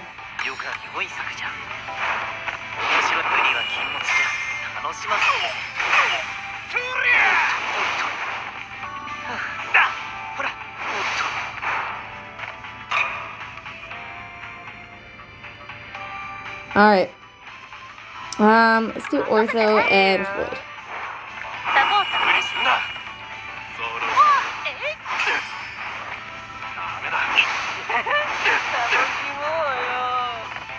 Man, Floyd's voice actor, he has so much fun.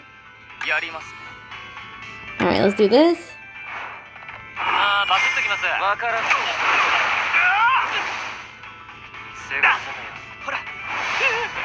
I mean, we're good now. We've basically made our quota, so...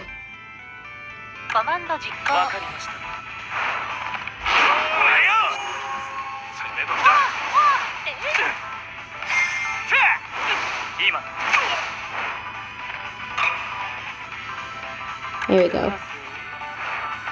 Alright. I was gonna say, finish it off, Idia. I love he calls them silly fools. Lilia, never change. Woo, we got it! Alright, what's the next one? we had to take lessons with ortho, but that will be next time once my AP comes back. So I will see you guys shortly. All right, let's do these ortho history lessons. Let's get into it. And with that, we also are going to be doing a new list. But first, I have to pick my cards. All right.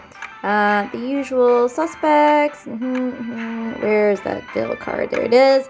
And Azul, where are you? All right, here we go. That's our lineup. So, getting into the next list here, we have from a username, I think I'm saying this right, Kai3212, who asks, top 10 twist boys who would be most friendly with a Disney character, for example, Mickey Mouse, Jack Skellington, Stitch, etc. All right, let's get into it. All right. So my pick for a top 10 list of this, it's a little bit difficult because there's so many Disney characters. And when I'm looking for guys who would just kind of be friendly, it'd be somebody who wouldn't be too picky about who they kind of hang out with. There's no honorable mentions for this one. So I'm just going to start. Number 10, I would say Riddle, Rose Hearts, and specifically the characters from Alice in Wonderland, especially, of course, the Queen of Hearts. We know Riddle has quite an affinity for all of the Alice characters, but of course, in particular, the Queen of Hearts. But he's only at number 10 because I feel like he'd be pretty snippy with anyone outside of the Alice in Wonderland world. So he stays here at number 10. Number 9 is actually going to be Floyd Leach, and I think he would get along with, honestly, the best character they could have picked for him would probably be Stitch, because the two are quite alike in many ways. So I'm going to stay with that. I think he'd get along best with Stitch, so I have no qualms or complaints there. So yeah, number 8, actually, it might be a little bit curious here, is Chenya. I'm not saying his full name because fuck that. But I think Chenya, I mean, of course, would get along extremely well with his counterpart, the Cheshire Cat. But I think the difference with Chenya is that I think he would be more open and willing to talk with characters outside of the Alice in Wonderland world.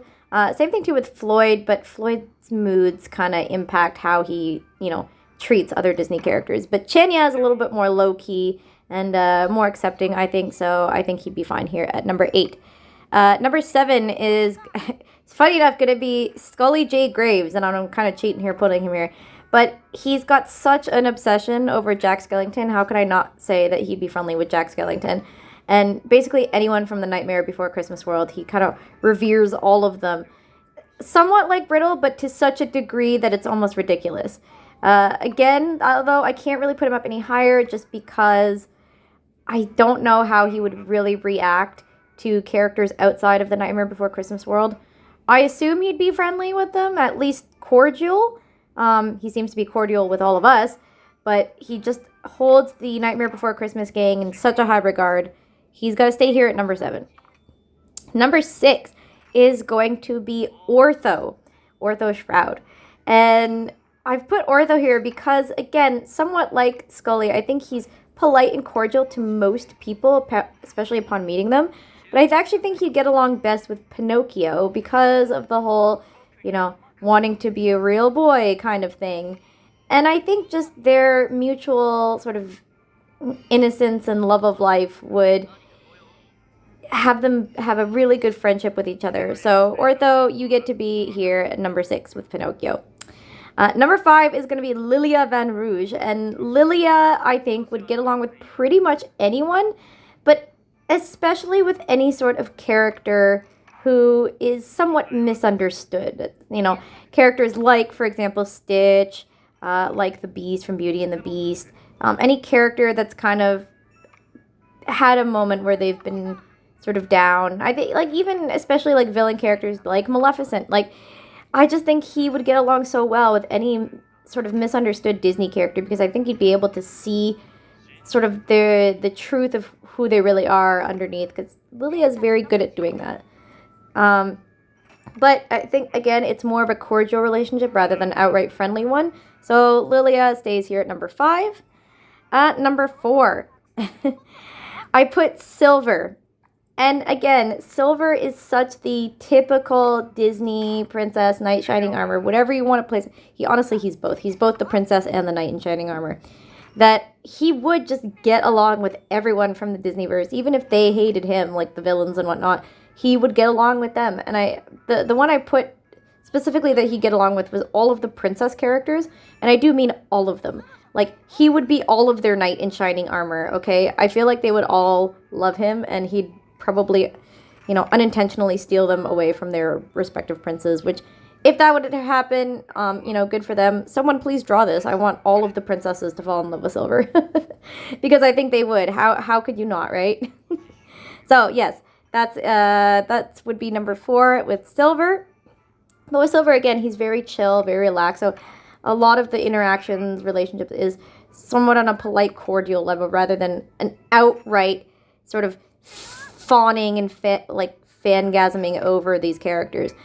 Here's where we start getting a little more intense, more like actual, like energetically loving these characters. And number 3 is going to be Neige LeBlanche.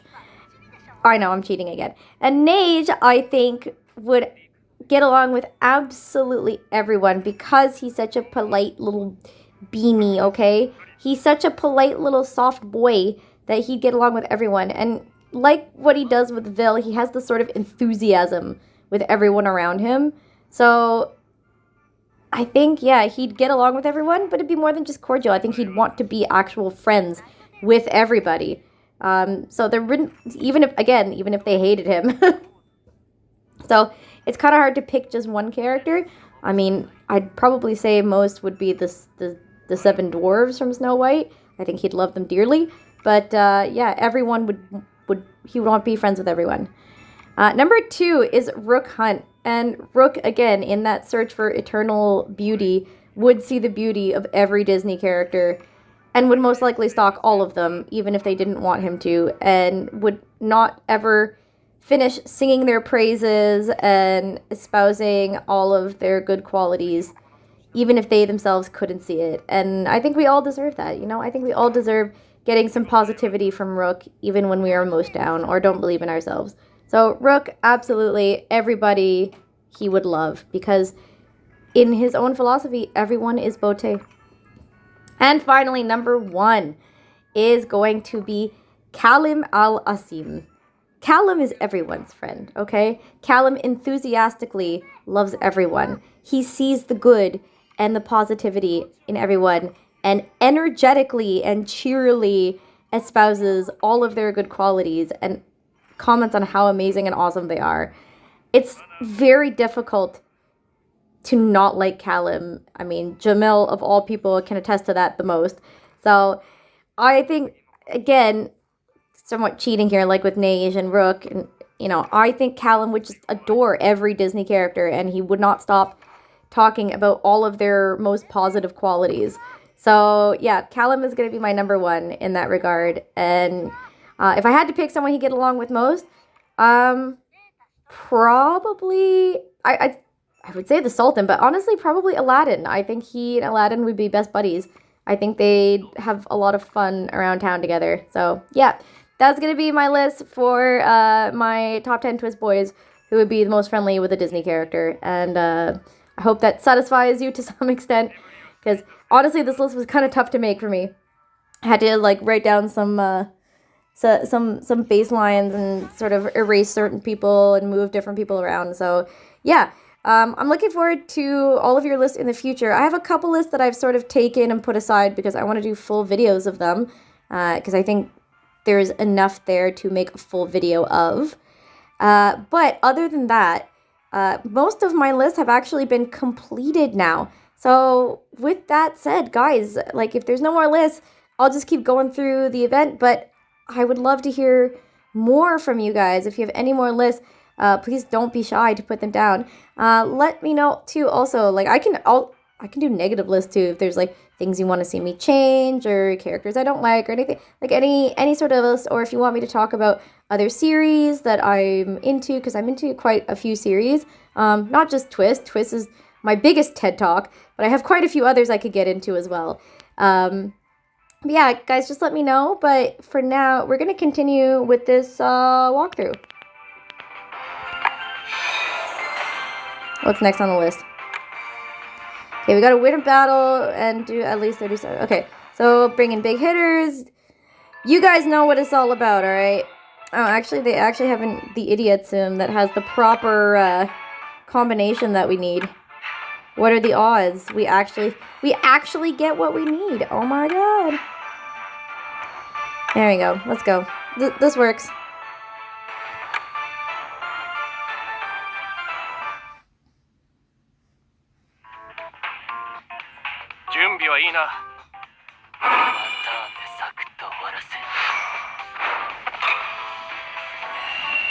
Alright.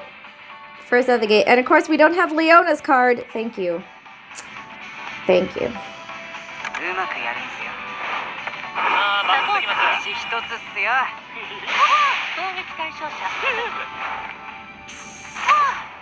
Why did I miss? Please don't miss the whole time. I'm gonna have to redo this if I just keep missing. Where are my Leona cards? This is ridiculous.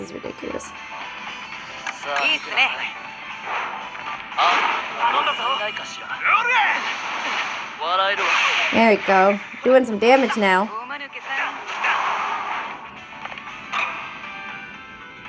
Jeez, finally we get Leona. Let's finish this.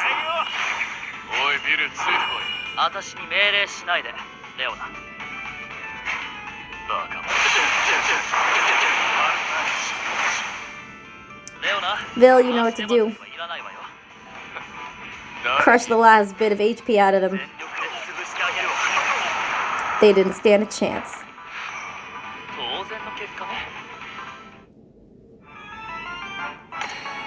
Yes! We got both. What's next? Idia's Tsum time! Alright, I need to see this frantic little bean. I need to see him. He's unironically one of my fave Tsums, just because he's such a nervous wreck. It's much cuter in a small bean than it is in a full-grown ass man, okay? Like Idia. Of course he's awake. Aww.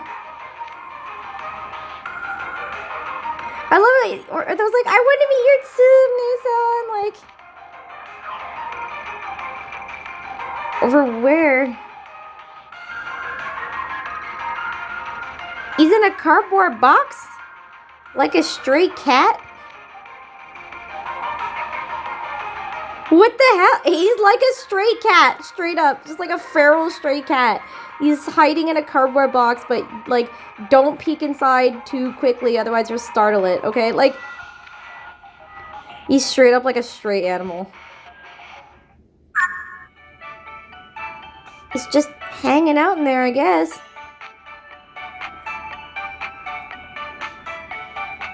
He's hibernating, just like Idia.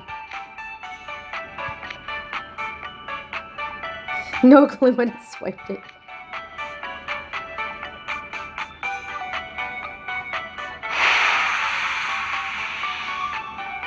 I mean, at least he looks happy. What?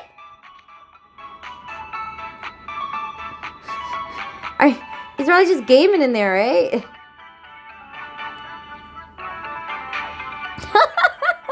That was totally us when we were starting out with Twiz.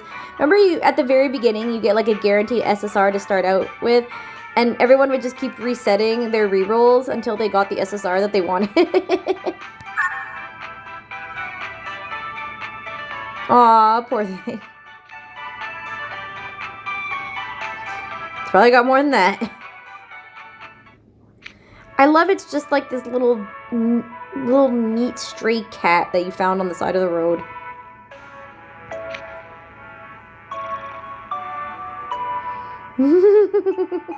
No, he'd make like a high-tech little box to put him in.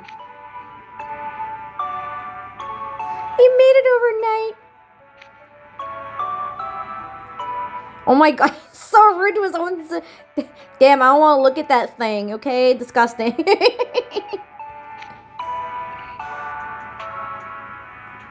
Are you kidding, Ortho? It's Idia. He has the same opinion of everyone else, as well as his Tsum, and his Tsum probably shares that, okay?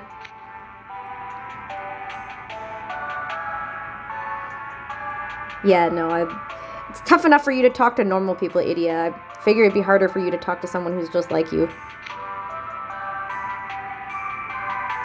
He just needs space.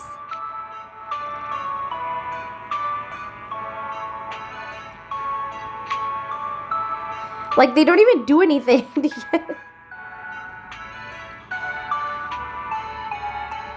Ortho just cleans his trash for it.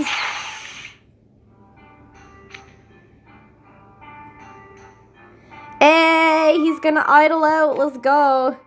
He's got it all. Huh?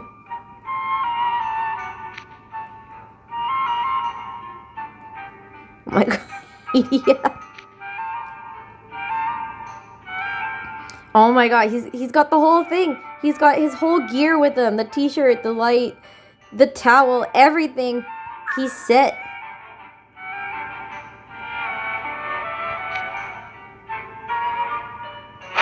Whoa. They both have to watch together.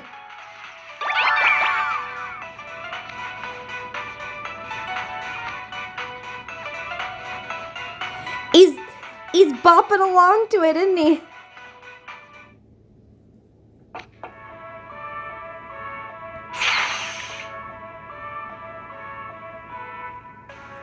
Yeah, he came out into the light. I love how now all of a sudden they get along because they can geek out together over Primo.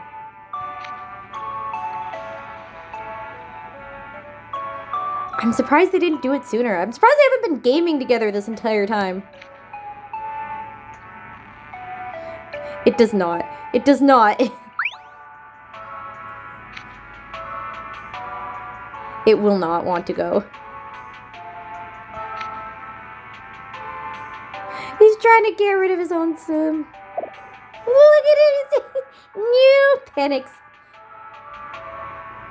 I love when the Tsums do that, like, scrunched up face. It is the cutest thing.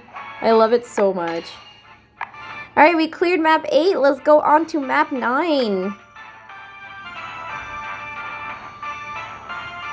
Diasomnia, we're here. Alright, we gotta win the battle with any Malleus card on team. The battle of Malleus striking the final blow. Okay, so just pile on all of the Malleus cards. Got it.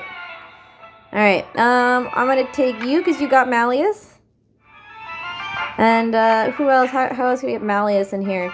Alright, this Malleus. And do I have any other Malleus cards that I've leveled? Oh god, I need to level more Malleus cards. I'm so sorry, Malleus. I promise I'll do more. I guess I'll get another one of this. Damn, I feel like I had a Malleus card. Maybe that's on my Japanese server. I'm pretty sure that's on my Japanese server. Yeah, this one. I thought I leveled this one. I guess not. I'm sorry.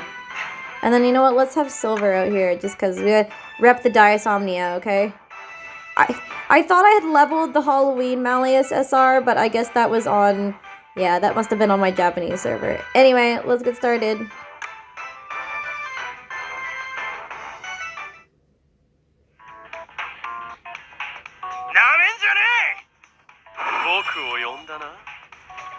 Malleus team plus Silver as like a bodyguard, okay? It works.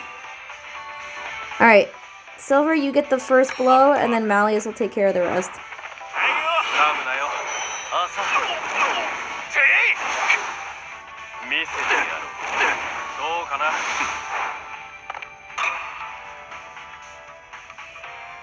Alright, let's see.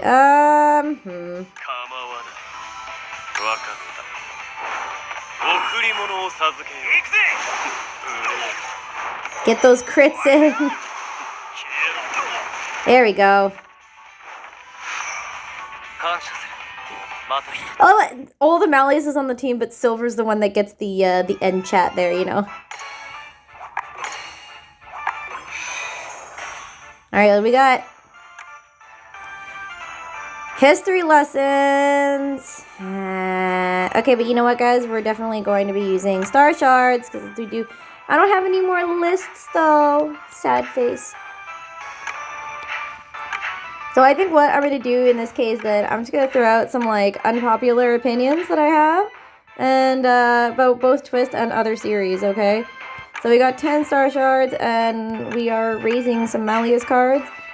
Let's get these guys in here. Nope, that's the wrong Vil. I don't know what I'm doing, guys. Send help.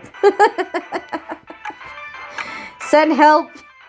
Alright, where's Zool? There he is. Who else do I want to throw in? Oh wait, I was raising Deuce, wasn't I? Yes, let's get him in there. Alright, let's go.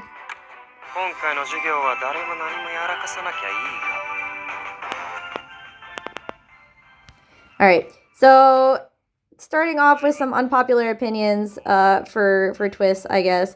I like Octagonal, but they're not my favorite, and I kind of get why people like them, but I don't know why they somehow became the most popular group, I guess.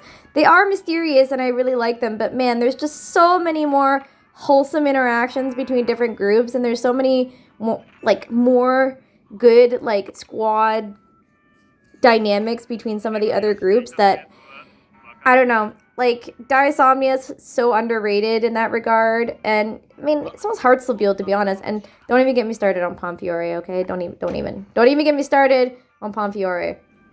But, yeah, first unpopular opinion. Another unpopular opinion that I have is I don't like Scarabia romantically at all. I just don't. It's so awkward.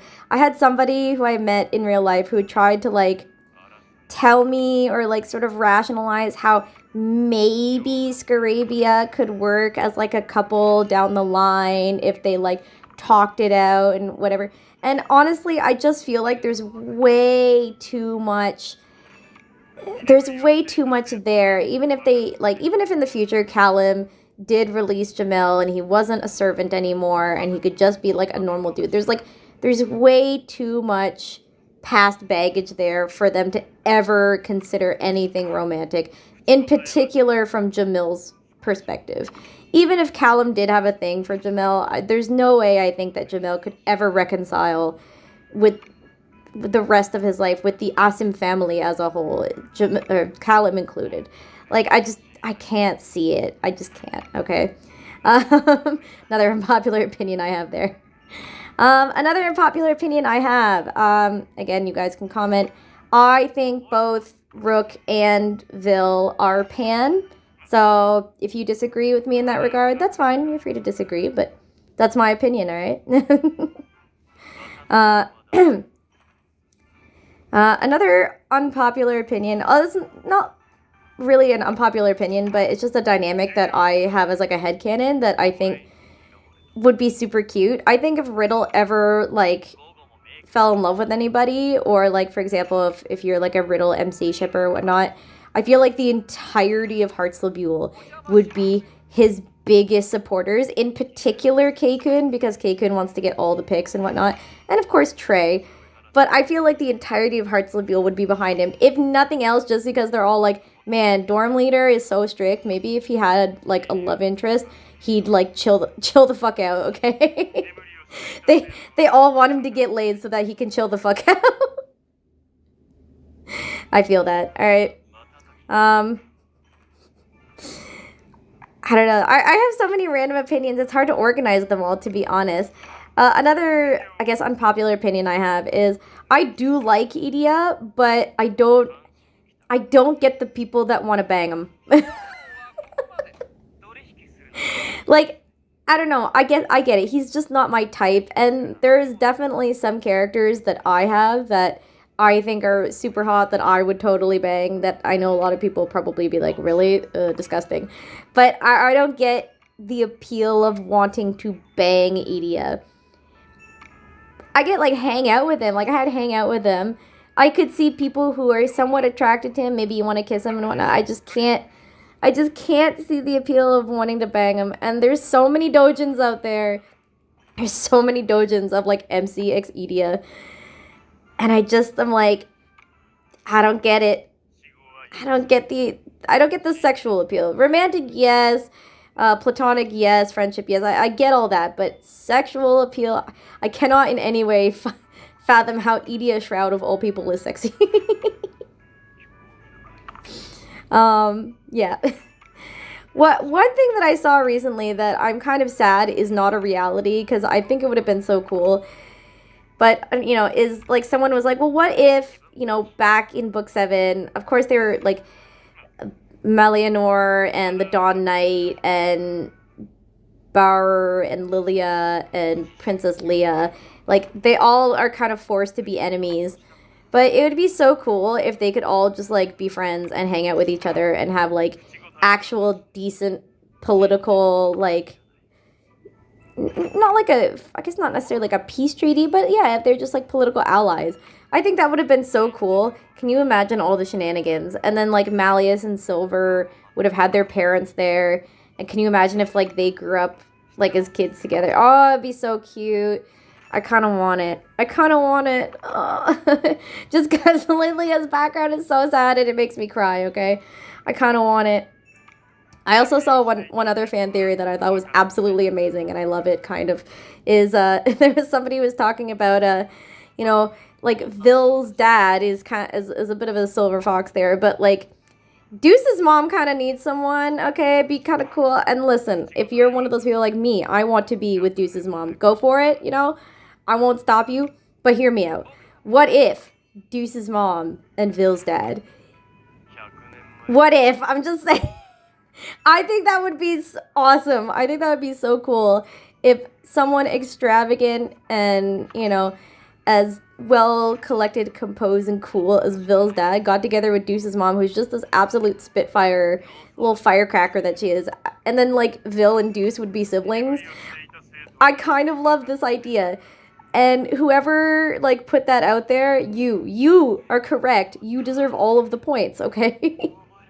I absolutely love the idea of it. I don't know. What do you guys think? You guys have like some crazy, like either like crazy pairings or some crazy fan theories or even some unpopular opinions that you know that most of the fandom would be like, no, stop, ridiculous.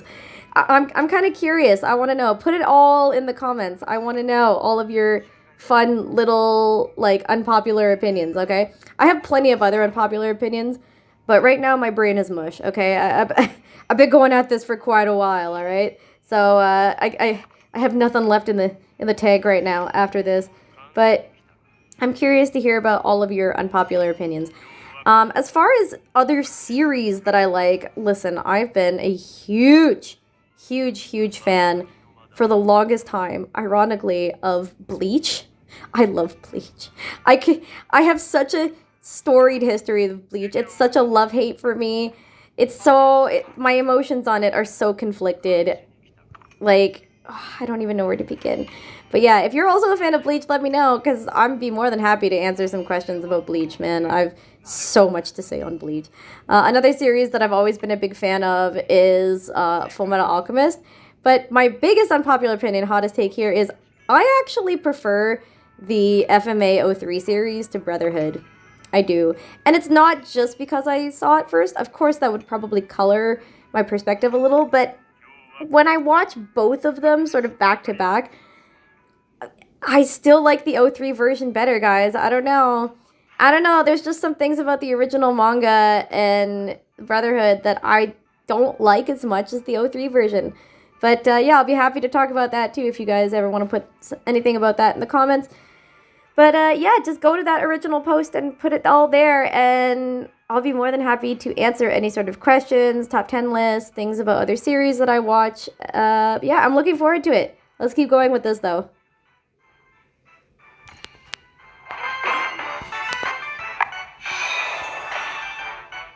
Alright, what's next? We have to win the battle after using dual magic 2 times. Okay. Interesting. The only thing is, this thing's only at level 15, so it won't be able to dual magic, so what the hell? I need to dual magic. You useless. I think this deuce... I'm trying to remember now. Hang on. Alright, let's get Leona here, and then you can duo with Vil. And then, I forget. Let's see. Can we get Idia in here, maybe? Alright. Let's do that. Let's do it like this.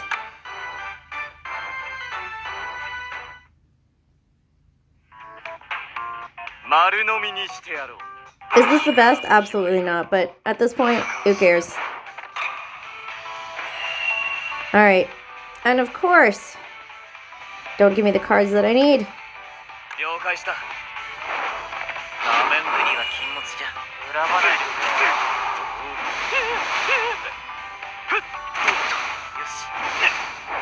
Please give me the cards that I want. I hate you. Ah, they don't even have my Idia card here either. I hate you. Alright. Alright, let's do it this way.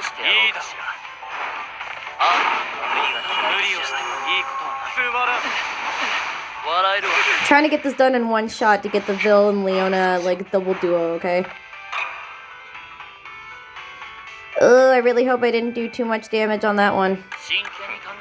In case I did, I feel like Vil will be just enough. Please don't do too much damage, Vil. No, we did too much damage! No, it's because I didn't get the cards soon enough. I hate you all. Not you guys. No, I'm redoing that. That was some BS. That was some BS. No, we're redoing that shit. I refuse.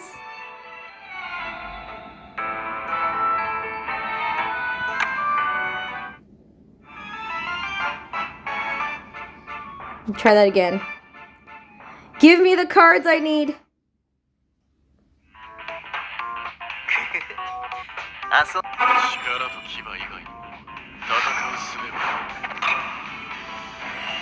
Oh my god, it still won't give me the cards I need. Fuck this. I'm doing it this way then.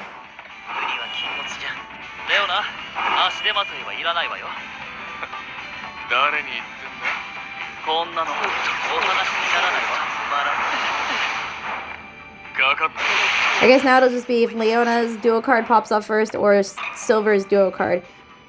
And it's neither the... Oh my god, I hate it either way. Guess we'll have to do it this way. There, I hit 2 duos, right?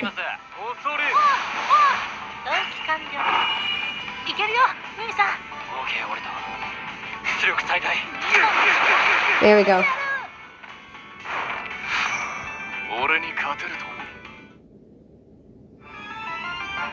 There we go. Do not do that shit again. Alright, we're back with some history lessons with Sebek. So I'll wait for my AP to replenish and I'll be right back. Alright guys, we've done our lessons with Sebek and we are moving on to the next thing.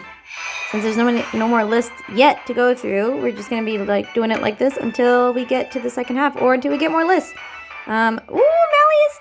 Okay, I gotta see this. I gotta see how this little bean dragon is going to absolutely go buck wild in Diasomnia. Let's go.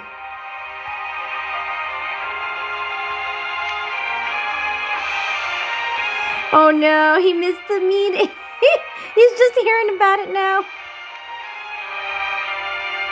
Silver, you shouldn't have mentioned that. He's gonna get so upset.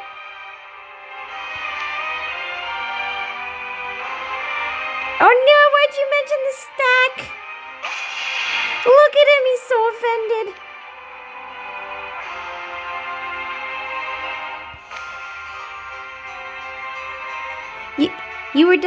You were definitely invited, Malleus. You were definitely invited, but your battery died. If you remember correctly, you yourself said your battery died. Yeah, tell him, Silver. Oh, the Silver Tsum is awake. Oh, look at his pretty eyes. He's awake though for once.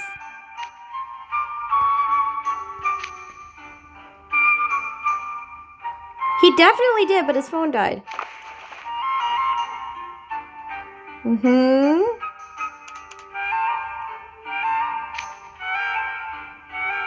There you go, Malleus. You figured it out. Oh, look at the Tsum is so upset.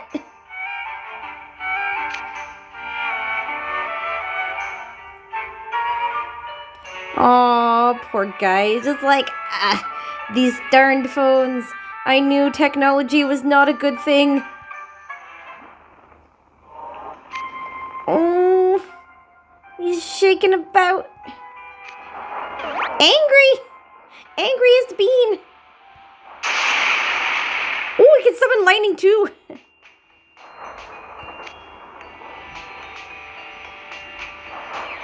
Yeah, it's certainly intense, that's for sure.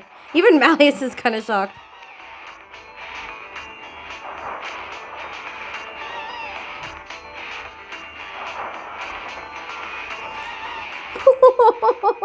Even the Malleus gets left out of things. I mean, again, it's like wandering around like a cryptid, you know. Look at this angry little bean. Oh my god, it's me for real, guys. The angriest bean. It's not denying it. Aw, he sympathizes.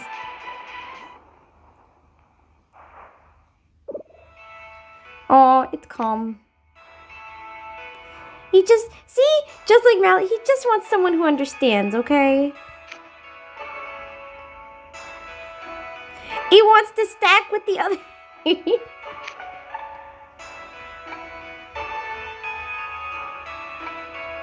Aww.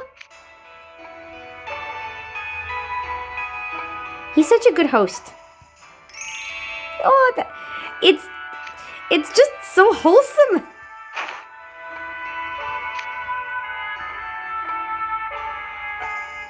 Probably should be doing that, to be honest, but of course he did.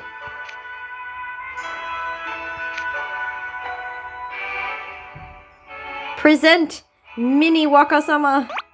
There he is.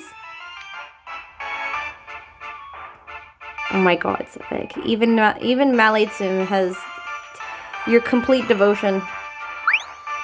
Aw, he's happy about that. Tsumleash. Sebek. Stop it. At least he likes it, okay? You know what? He'll allow it.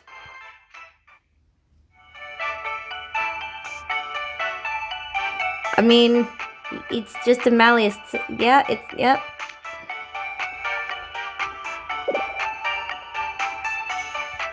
I love how animated this Tsum is. It really shows that Malleus himself is quite animated despite his, like, composed exterior. That deep down he's quite an animated person. Because the Tsum is, you know, like... He's so funny, oh my god.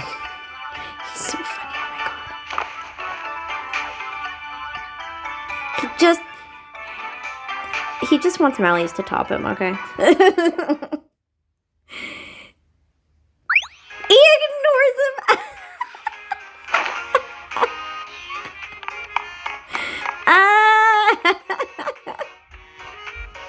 Denied. Oh, that's good. Oh, we're on part 10. Let's go. Dancing with Tsums. I would love to dance with the Tsums. Look at their little stack. I'm surprised both the Vil and Malleus let the Idia Tsum be the one on top here. Like, they're way too proud for that. Oh, take history lessons with Jade. I don't know about that, guys. Oh, we're 37 seconds in. Okay, we're good. Alright. Well, we can at least pick the next, oh. I guess I was raising him. I don't remember this. God, I have the worst memory in the world.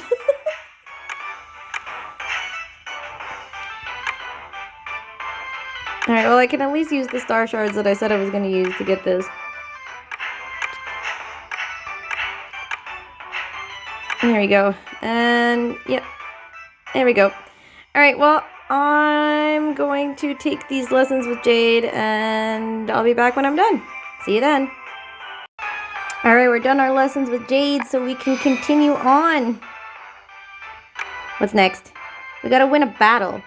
Right, in the battle and do at least 37,000 damage. Okay, we can do that. Right, right team, say we can do that. How is there like, I see like, ooh, you know, I've not used this vanilla before. Who do you even duo with? You. Who do you duo with? Ace. Interesting. Alright, let's see. Let's get this ace. Okay. And then that ace has to do with Riddle. Let's get this Riddle since he's a Tsum card. Okay. That doesn't leave me with much fire, does it? There we go. There we go. Alright. Now I feel better.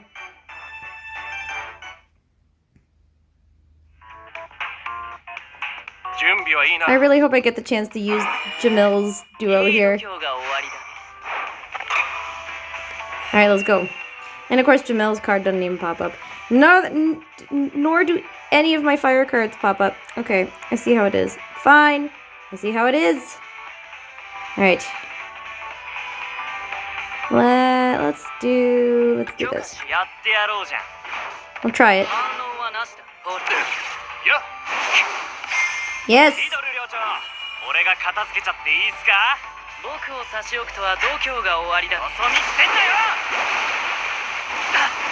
Please let me use Jamil's duo. I really want to see what it looks like.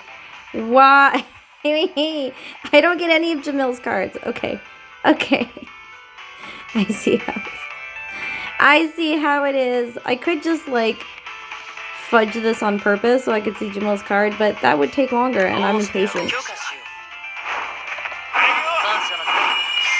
Damn it. I promise I didn't fudge that on purpose. Finally! And it works! It's perfect. Let's go!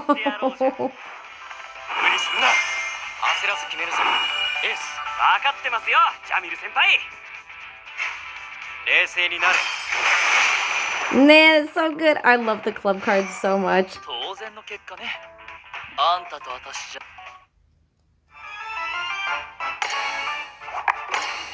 Yes, we got both.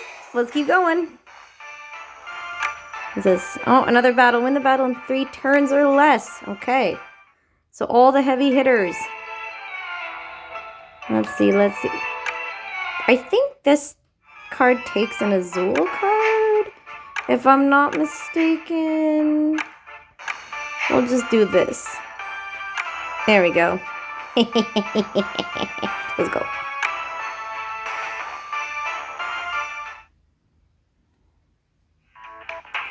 Get ready for all the duo magics.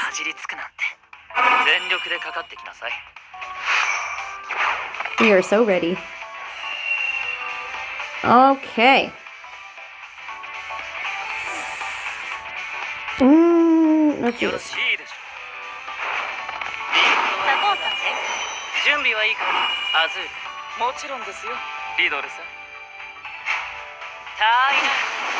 You could just one shot. You could just be one of the OG problem solvers and one shot everything like Riddle and Leona. Like all reliables, Riddle and Leona. Let's go.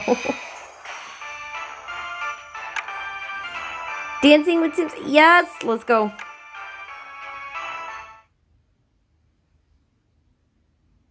I want the Tsums to dance.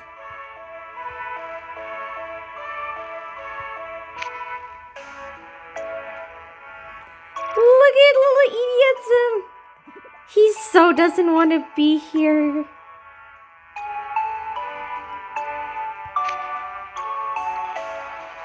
Idia's like, you dare to imply I would enjoy being outside to any degree. I assume that Tsum Idia wishes he could also be there in voice chat only.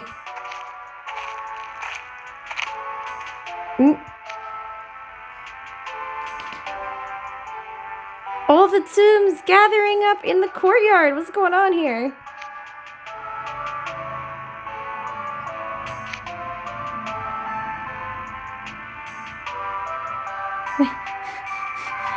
Wait, only Malleus disappeared? How come the Tsum didn't disappear also? I'm surprised, to be honest.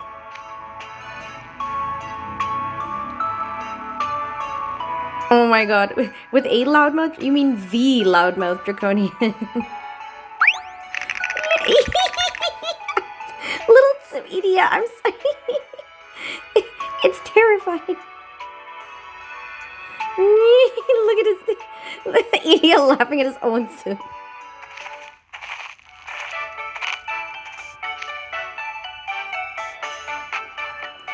What a combo of like 30-year Tsums here.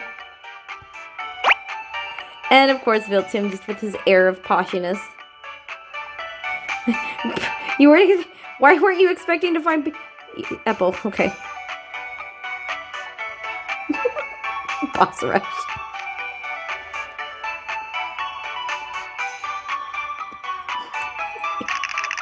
Poor idiots! Look at him.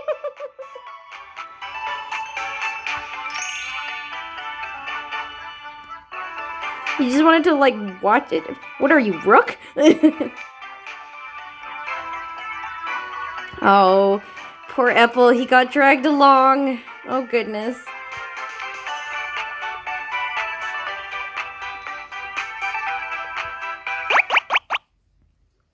He's shaking up. No, they must. Wait. He's party.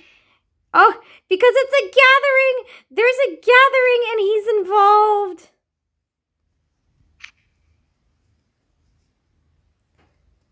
It's because there's a gathering and he's involved, guys. He's too cute. What the heck? Not to be outdone, the Viltsum.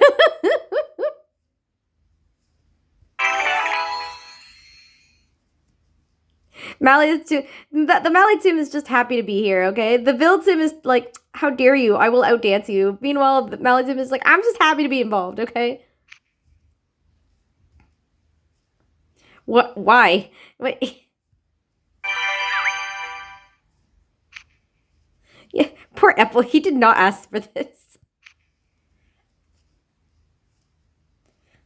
I mean, at least he has faith in him? Question mark? Okay, listen, if the Viltsum looked at me like that, I'd be like, okay, fine. Dance partners, wah.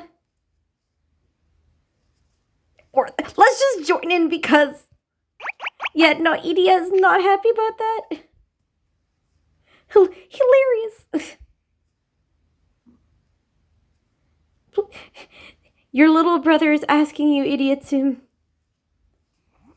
He gave in.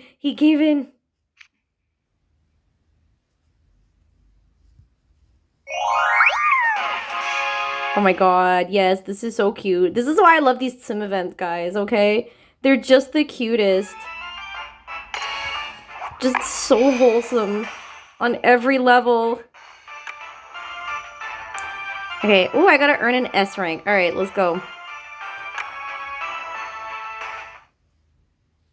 I can do this. I'm pretty good with the twist tunes. Let's go.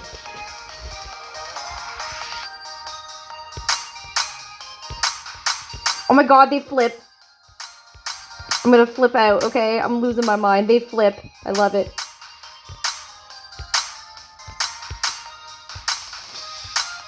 Oh my god, the poses!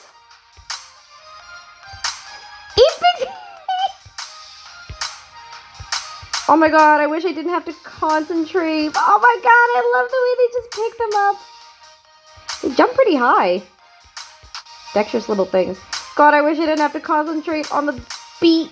I want to just look at the background.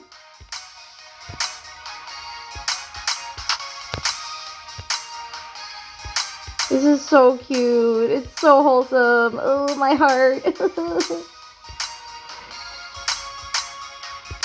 Man, those things jump pretty high. I mean, like, listen, if you were about to be tackled by one of those things, it would freaking hurt, okay? Wow, they're large. They're so cute. I love them so much. Apparently, there's Tsum lore. I did not know this. Like, there's, like, the actual Tsum property or whatever. There's, like, some kind of animated series here in Japan about the Tsums. And there's, like, Tsum lore. I didn't know this. It concerns me somewhat. Like, oh. Oh my god, guys, that's it for now. That's it for now. We went through all of part 1. Look at the little stackers. I'm sure Vil Tsum's not happy that he's in the middle row there, but you know. I would not trust Idia Tsum to hold up anyone, okay? But that's it. I cannot believe we already are at the end of part 1 here. Oh my god, I cannot wait for part 2, guys. I'm so excited. For now, though, this is the end of part 1 already. I hope you guys enjoy watching, and let me know, like, I left a lot of quandaries with you in the comments based on some of my top 10 lists and everything, so I guess have fun with that. You can sort of choose what you want to reply to. There's a lot to reply to, so I don't expect you to reply to all of it. Please don't try. I'll be reading novels for days, okay, guys? Have mercy on me. But now, let me know what you thought in the comments. I mean, who is your favorite Tsum? It's really, really hard for me to pick, because so many of my faves are Tsums in this one. And then you've got, like, you got, like, the hidden gems here. Like, look at Ruggy Tsum. Oh my, it's so cute. Okay. Before I break down, though, I'm gonna leave it here for now, guys. Super excited for part 2. Let me know which is your favorite Tsum below. But until the next time, guys, please be sure to take care of yourselves and of each other. And like and subscribe if you want to see more Tsum Wonderland content, because I'm always making it as it comes out. Until then, my fellow prefects, my little beanies, this is Little Bean, and I will be signing out for today. See you guys soon. Bye-bye.